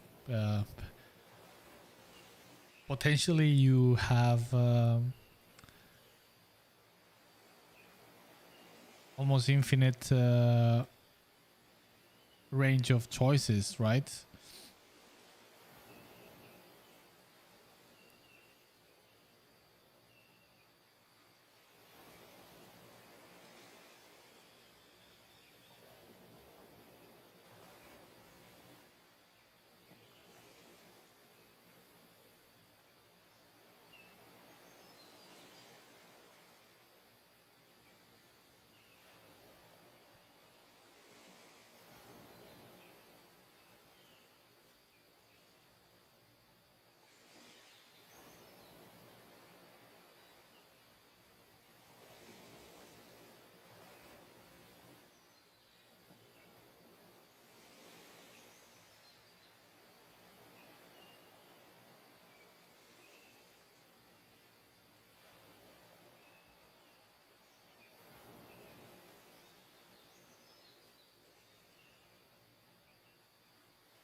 Nice.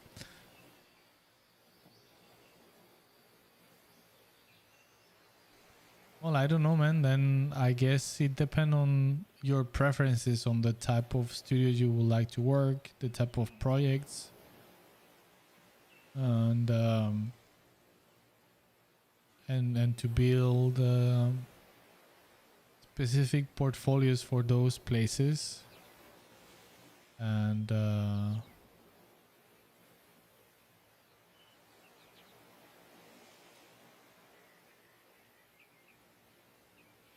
trying to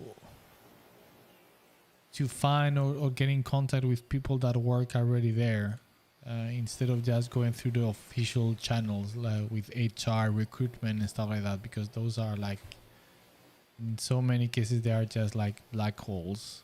It's like a black pit where they throw portfolios and CVs and nobody looks at it.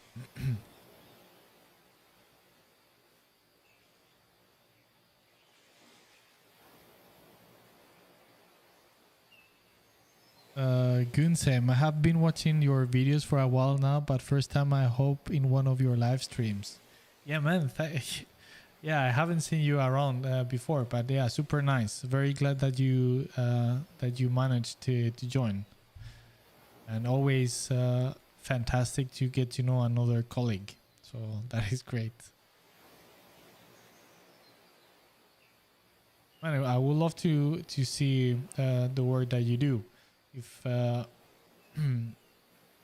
would be fantastic if you can show some of your work on the Discord channel. If you have an art station, maybe, and if not, you should create one for the reasons that we were talking about.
Okay, great, Gunsam, fantastic. Yeah, I'm really looking forward.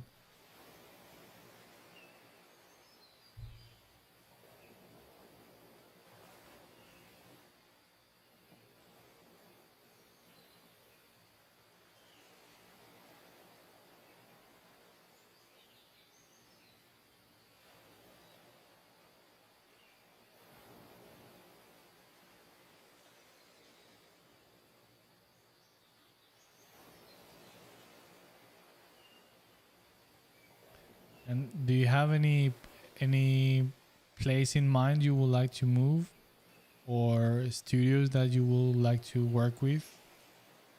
I'm just asking. I'm just curious, not for anything else.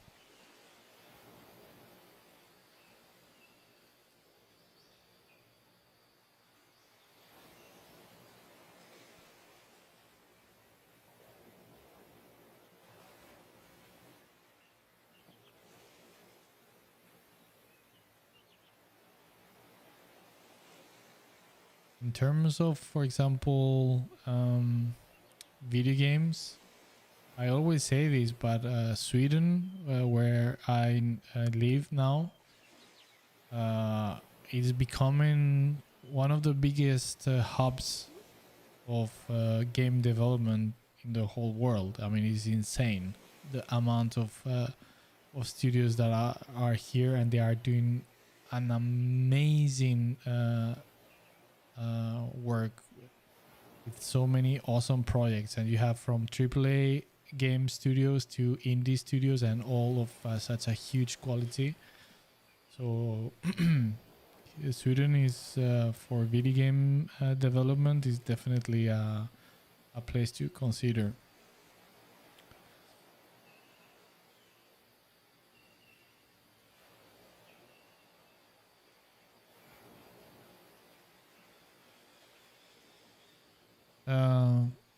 Uh, Goose and Funny. Actually, my last piece on my portfolio is a 40k fan art I was motivated to do by watching your work. All right. Awesome. And I'm even more eager to see it. I mean, such a 40k fanboy as I am. Well, since I'm a child, my dream is Blizzard, but actually, AAA studio will be very cool, or even very nice to work inside. Will be very cool. All right. Well, you can always try to apply for Blizzard.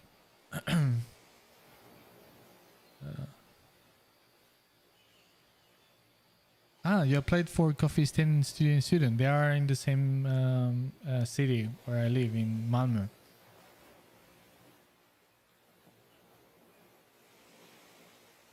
Yes, yes. I mean, here in Sweden, Coffee Stain Studio is a good example of many other indie studios here in Sweden that are doing a hell of our work.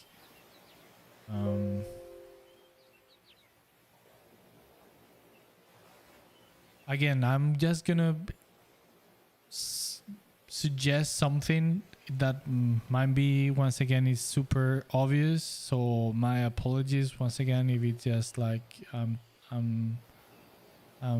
Captain Obvious. But like I said, I mean, going through the official channels is something that it's always you should do, but it shouldn't be. At least that's how I would take it. Not like my main way to get in contact with the studios, because like I said, it's so difficult.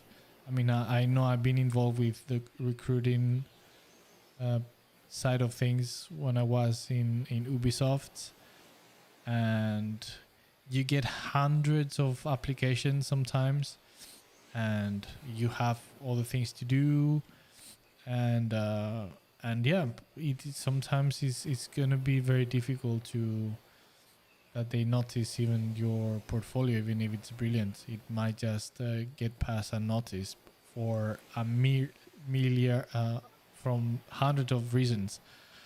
So I always say that it's, yeah, send things through the official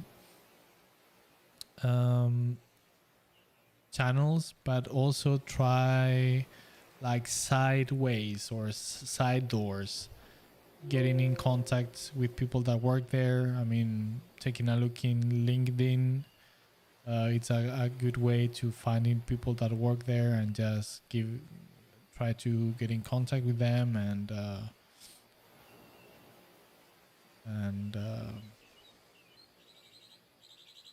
yeah, and ask and see.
Kind of lost my line of thoughts there.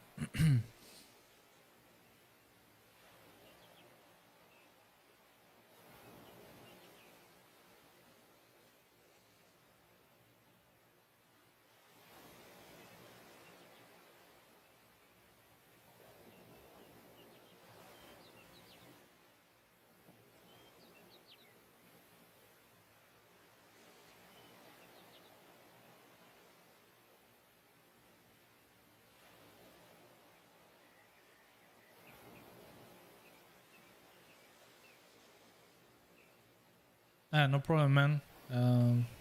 My pleasure, and yeah, it's nothing.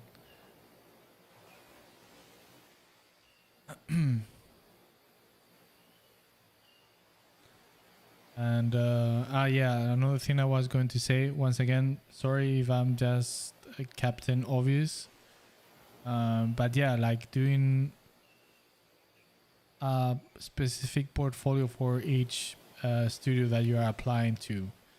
So let's say if you are applying to both Blizzard and Coffee Stain Studio, do a customized portfolio for each one of them. And even if it means to do a specific piece for one studio only. Because that's, yeah, that helps quite a lot, I think.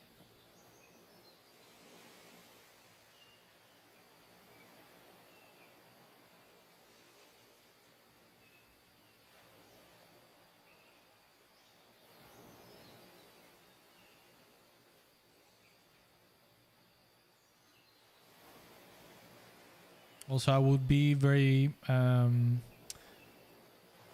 if you try to contact people of a studio through social media like LinkedIn or stuff like that,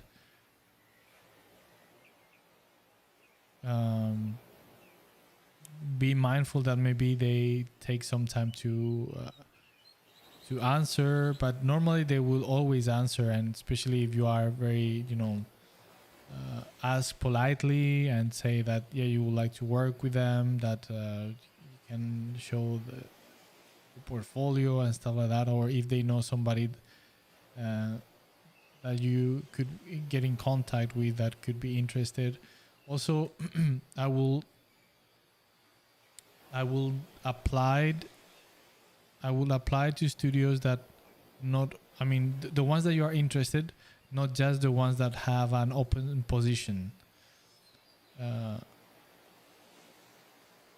Because sometimes you will be surprised that even if they don't have an open position, they might like what you do and they offer you a job on the spot.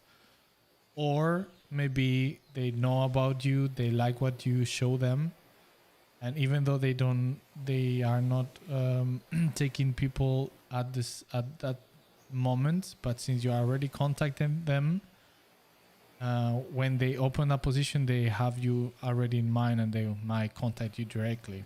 So yeah, so apply to those that you are interested, not just the studios that have an open position.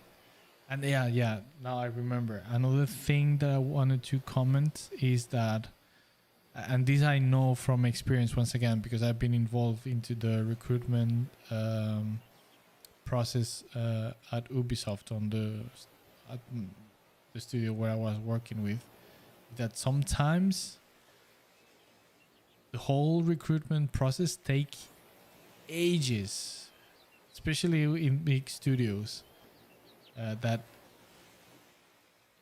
even though they might be interested, even sometimes because there are so many other things going on, if they are not in a big rush to get somebody new for a position, things might get delayed just for the sake that they are busy with other things, and it has nothing to do with you or how good or not good you are. So bear that in mind. That not, yeah. So don't get discouraged if they take too long time to answer you, or they don't answer, because as I mentioned before, it might perfectly be the case that your application just fell into a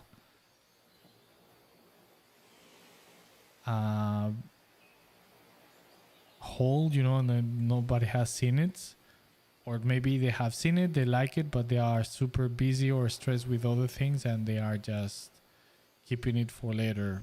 So that might be as well. But yeah, I understand that the whole process is nerve wracking, because you are really want to find a job, and their pays might not be the same as your needs, and can be very exacerbating.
Kabeski, wow. Hey man, it's a long time no see.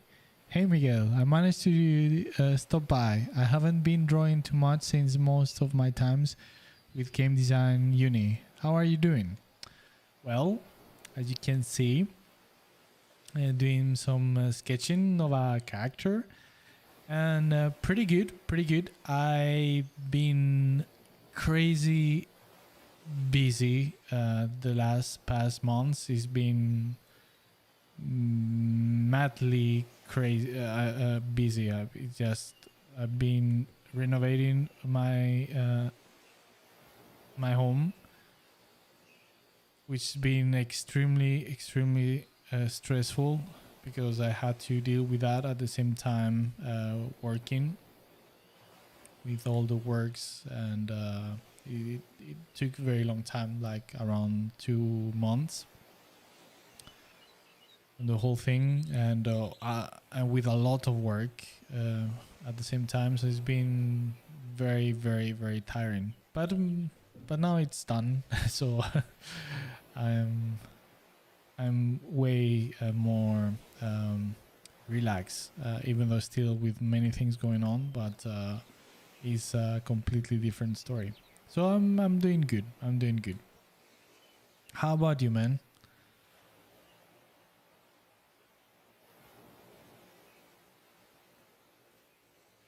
Very happy to see that you didn't forget about us.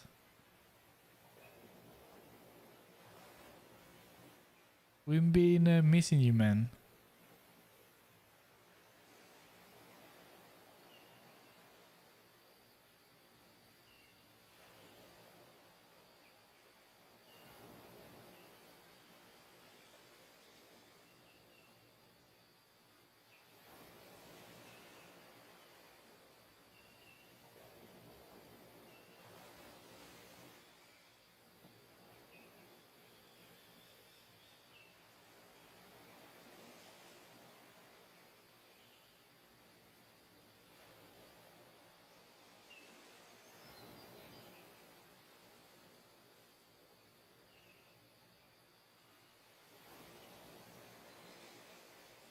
Just imagining this guy with some long hair,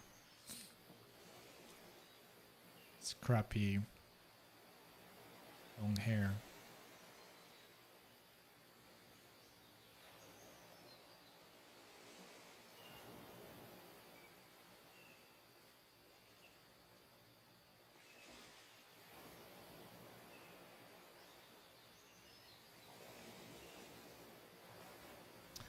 Kabeski, it's been awesome lately. Been keeping up with work. Nice. I would never forget you. Nice. Thanks, man.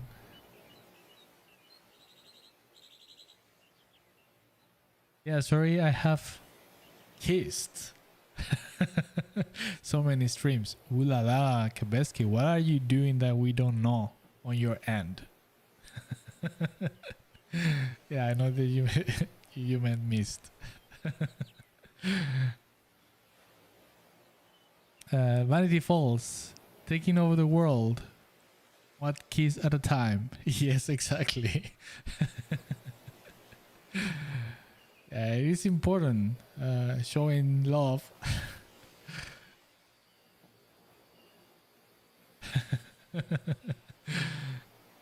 It's all right, man. Yeah. I mean, it was always what you meant to type, but yeah, it's good.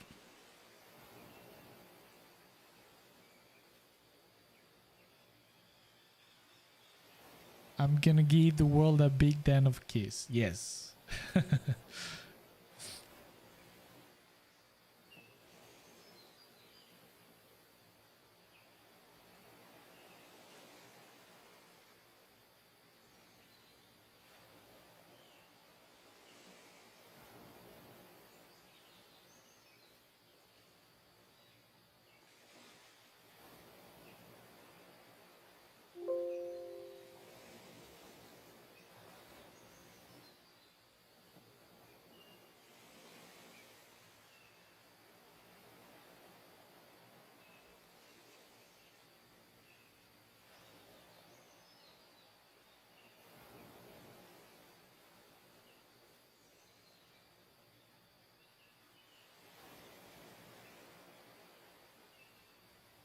At the moment, by the way, I'm just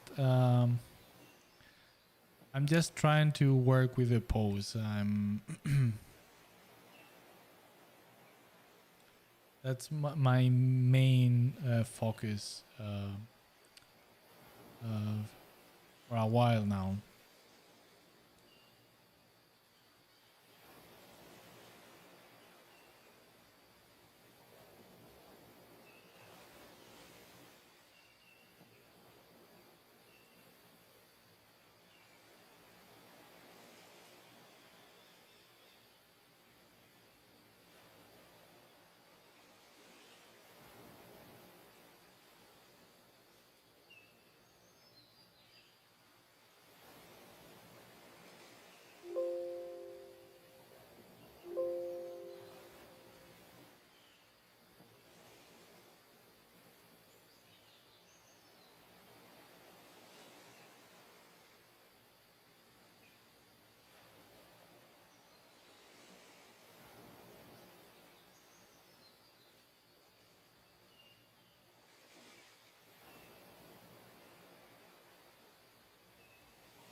Some diagonal line on the opposite direction, because there are so many weights falling to the right side because of the the head leaning as well, the hips, the leg. So I feel it is important to add an opposite diagonal just to kind of balance things out a little bit.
I always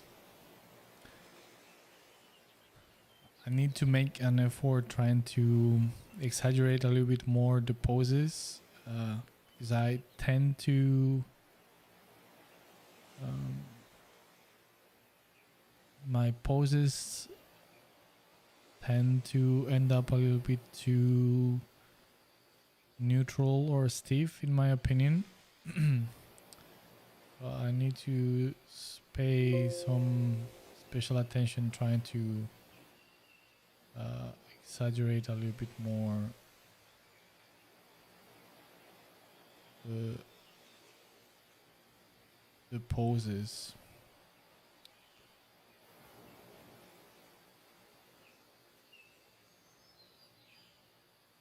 Oops.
Just thinking to have some kind of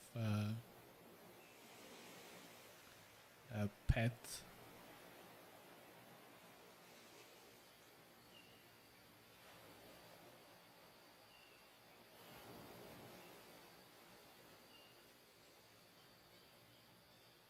Like the classic uh, bird.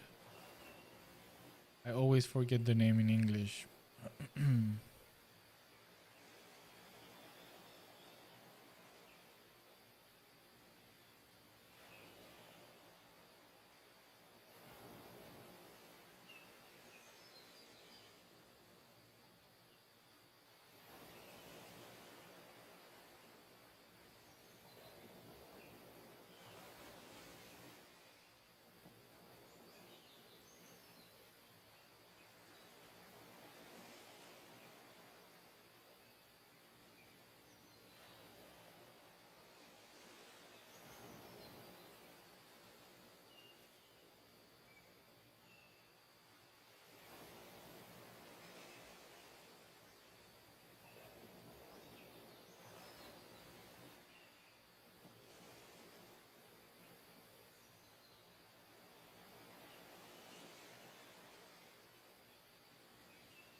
Well, I think it's getting...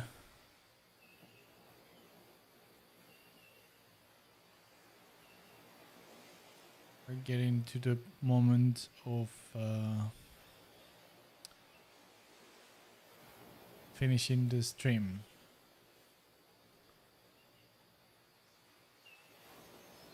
I'm kind of happy with the sketch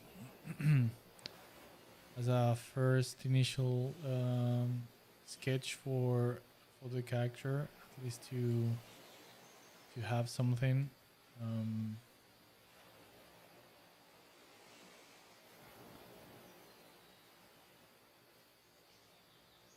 So yeah, as an initial sketch,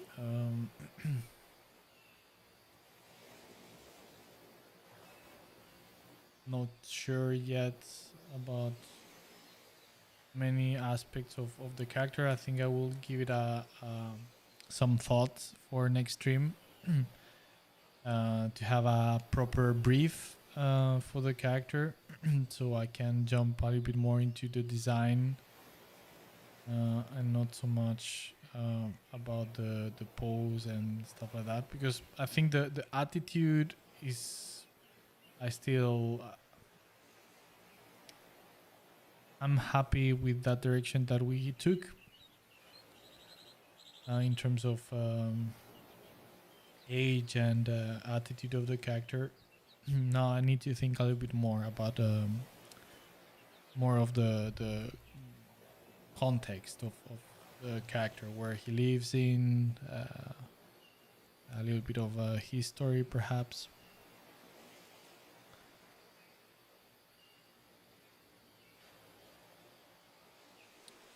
Partisan Gamer, hello, welcome to the stream. So many new names today. It's fantastic. Welcome everybody. Why anyone would want to work for a AAA studio today is beyond me. They subject people to endless crunch, underpay massively, and are generally treating employees like crap for that sweet profit margin. I don't know. I mean, it depends, right? I mean, I think it depends. I always think it's not good to generalize, because I mean there are many, yeah. But at the same time, that being said, a partisan gamer, I share your thoughts to a good degree as well, because I mean, one of the reasons why I decided, after many years working for AAA games studios, was that I got tired of all that corporative system, and what you're describing exists for sure, and yes, that exists and is not good, and yeah, but it's not always, and it's not everywhere like that. There are many studios where they treat fantastically the employees, they pay very good. So it depends. It's not everywhere that way, but that is, in for many cases, is a reality. I agree, and it's a shame. I think for me also, one other biggest issue I see, and this of course is very personal, but is that creative people tend to suffer more in big AAA game studios, because creativity is very limited because of the structure of the corporative system in a big studio. and that's a reality, and there is no way around it. Um, so yeah, I mean, at the same time, that being said, going back to the other camp, jump back and forth. But there is also amazing things to learn, and so many good things also as well of working on a AAA studio. So not everything is bad. Um, so yeah, I don't know. I think it depends from studio to studio and project to project as well, because sometimes you work on a studio and everything is fantastic, and as soon as the project change and some things change, it changes how things work on the studio as well. So it's yeah. And the same thing with indie studios. You know, it's like there are also like many indie studios where they fall into this same errors than big AAA studios as they treat their employees and how they use them. So not because of being, I mean, not AAA means exploitation of their employees, uh, and in the same way, indie studio doesn't mean just everything is fantastic and everybody's treated fairly. And yeah, I know many horror stories as well in indie studios. So I think it depends. But once again, to your point, partisan gamer, yes, that is a reality in many studios, AAA studios. That is for certain, and is a shame. Um,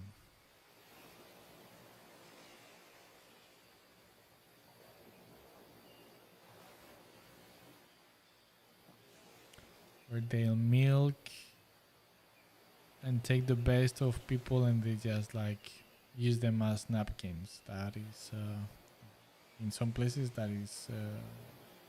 that's how it is. Sadly.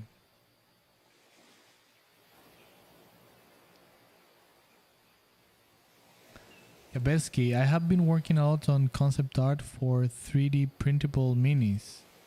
Oh, really? Nice. Nice. How fun.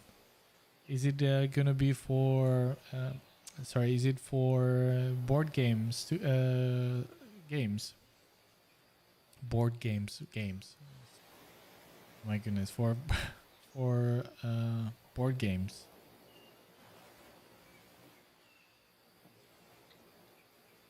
Vanity's Fall. That is too harsh generalization. There are amazing AAA studios and some bad practices ones. Yes, exactly. Yes, yeah.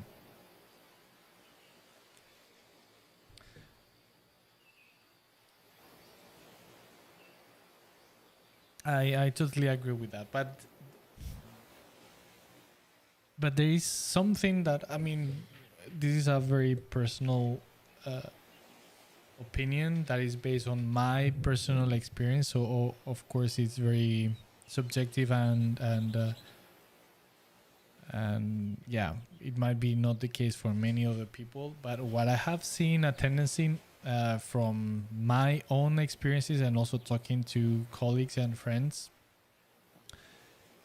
is at that the bigger the company becomes,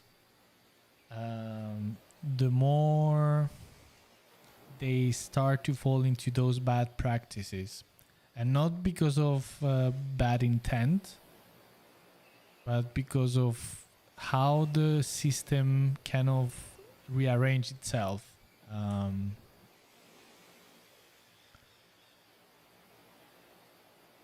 because it creates certain dynamics inside the studios that are very not very healthy.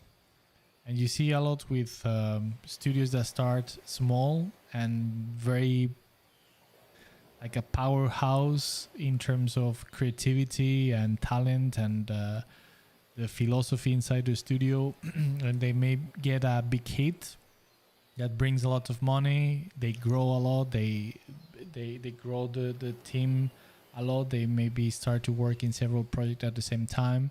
And little by little, they start to grow and big, fat and more fat. And it becomes something that has the same reason that made them successful stop to exist. And they fall hard, very hard. And there are many cases like that. And I see a tendency of that being the case.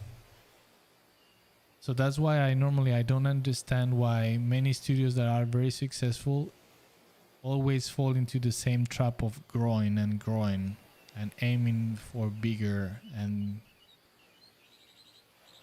in a bad way, just for the sake of it, not because there is a real need of, okay, we need to grow because it can help the production. Normally it becomes it becomes a goal out of itself, yeah. But once again, I mean, there are plenty of cases where that is not where things work fantastically, but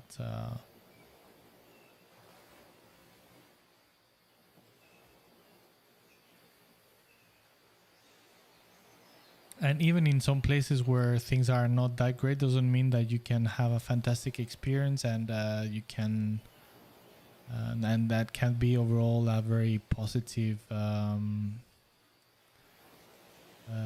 outcome. It depends on where you are, what are your needs, what are your expectations as well.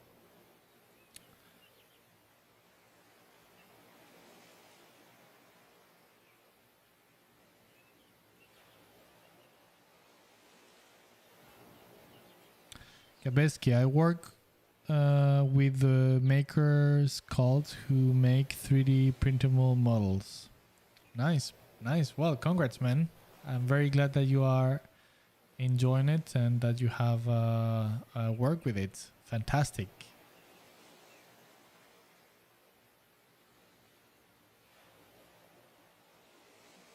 Vanity's fall. The industry has some maturing to do. One key is to keep the good producers around who can set realistic goals and avoid overtime, and their ability to plan ahead. Oh yeah. Poof. Yes, I mean, totally agree. And this is one of when I was talking about some of the problems that I have seen and other people have shared with me as well, about how the system kind of the company, of the corporation start to adapt and to transform, and is that you see that huge teams, and then it becomes very how can I put this? It makes very difficult to retain talent and to filter mediocrity. So what I mean by that is that it tend to happen that some people manage to little by little to squeeze themselves into positions of certain relative influence. And it tend to be in many cases middle management, but also high upper management, where they are not that talented. They are quite mediocre, but they have been there for ages, and just seniority open the gates for them to certain positions for, I mean, yeah, and politics and all these type of things. And because of the structure of the big studios are laid, and all the needs and how the dynamics, it feels that these people becomes very harmful for the overall quality of the work, of the project, of the planning, and it affects all the different scales of things. And yeah, so producers, like you are saying, they are vital, and there are a huge lack of good producers. There are many that are amazing, but there is equal amount or more that are mediocre or bad, in my opinion, in my experience. A lot of producers that step over their role and start to take creative decisions when it's not their places and stuff like that. And again, I know plenty of absolute amazing producers, so I'm not shitting on top of the producers as a role. They are extremely important and they are fantastic. There are plenty of super professional and prepared and talented producers. So just want to make clear, but there are many other cases where it's not the case, and it's insane how harmful they can be for a project, how pivotal it can be for the success of the failure or the failure of a project. That's some of the things that I encounter many times, or discussing with people about a game development, and people that they basically don't know. They are maybe gamers, and you see that quite a lot, discussions about games and their development, and when people complain or suggest, but they should do this or that instead, or etc etc. I mean, you know what I mean. And one aspect that many quite often gets thrown is like, yeah, but they need more money, or how can they fail if they have so much money, or they have more people? Why do they don't hire more people to do this? And sometimes it's not about that. It's just about talent, or the lack of talent, or having certain key people in certain positions that are not good at what they are supposed to do, and they take the wrong decisions, and those decisions have huge consequences on the whole process. And despite of how talented some members of the um, of the team can be, but they can do nothing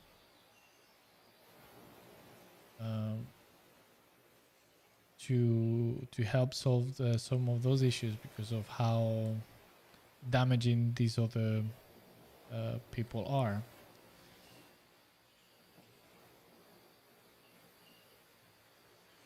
And like you are saying, Vanity Falls, I mean, there is a lot of maturing that need to happen in this industry. For example, when it comes to talent, and understanding talent, not just about, let's say, in art, or with game designers, or tech people, and coders and stuff like that, but also in management, in all the different areas. And sometimes studios lack, and once again, it tends to happen quite a lot in AAA game studios, of not keeping talent, and sometimes that has huge consequences. But yeah, again, I mean, it's very difficult to talk about these things generalizing, because like you say, Vanity Fair, I mean, yeah, it's they are, yeah. It is difficult because there are always cases or examples for the opposite. So it's, without talking specifics, it is difficult. Um,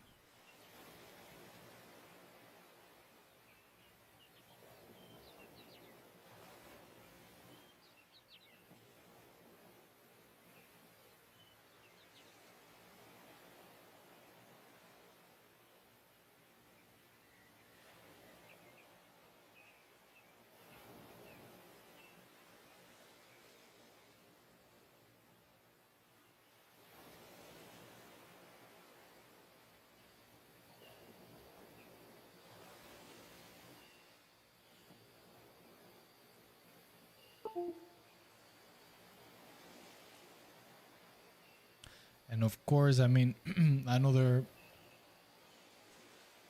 um, another thing that tend to happen, and I believe this to be true, and I'm sorry, but I'm going into generalizing again, uh, but I believe this to be true, and is that,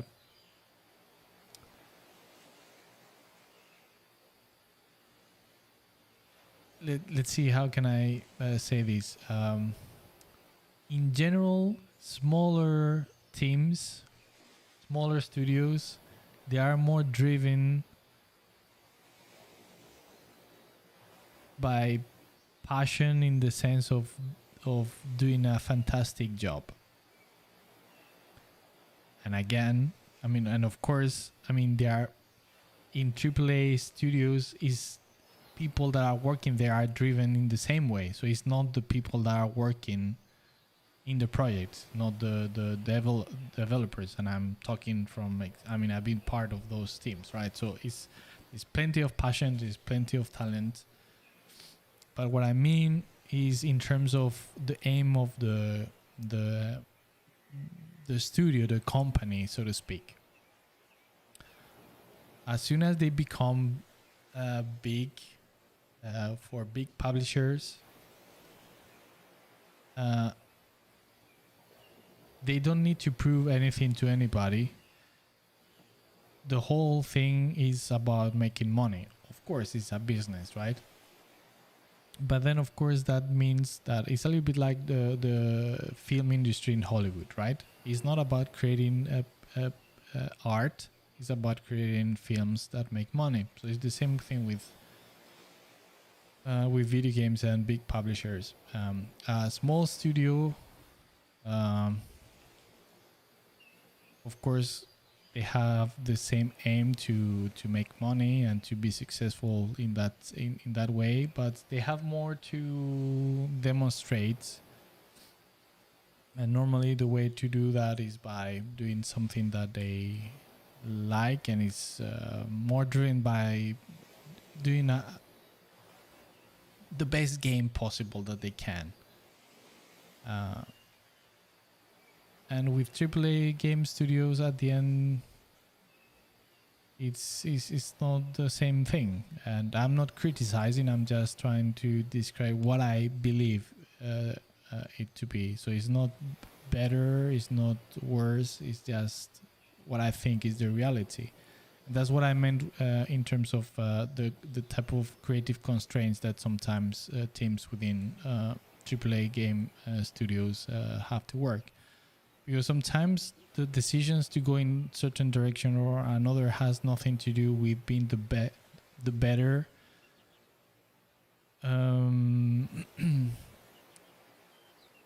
option in terms of fun or creative for the game, but the one more driven to making more money or to selling more easily or to appeal to a wider audience or to feel 1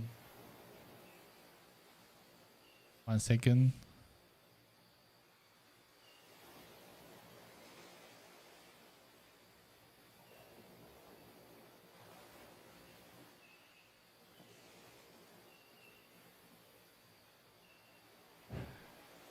Sorry. Um, what I was talking about. Yeah. So that maybe they have a specific marketing, or well, not marketing, but just a selling strategy for many years, the publisher, and then doing that more creative thing has not, it kind of destroyed that strategy, and then therefore they are not going to go with that. So yeah, gonna go with a formula that is more suited to that strategy, even though it means more boring, less creative, or less fun.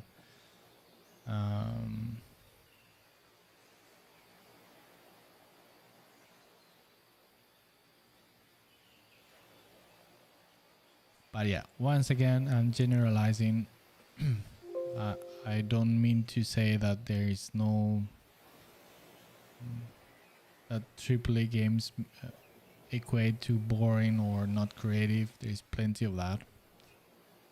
So I hope that it makes that you get what I'm saying, or that I'm explaining myself properly good enough.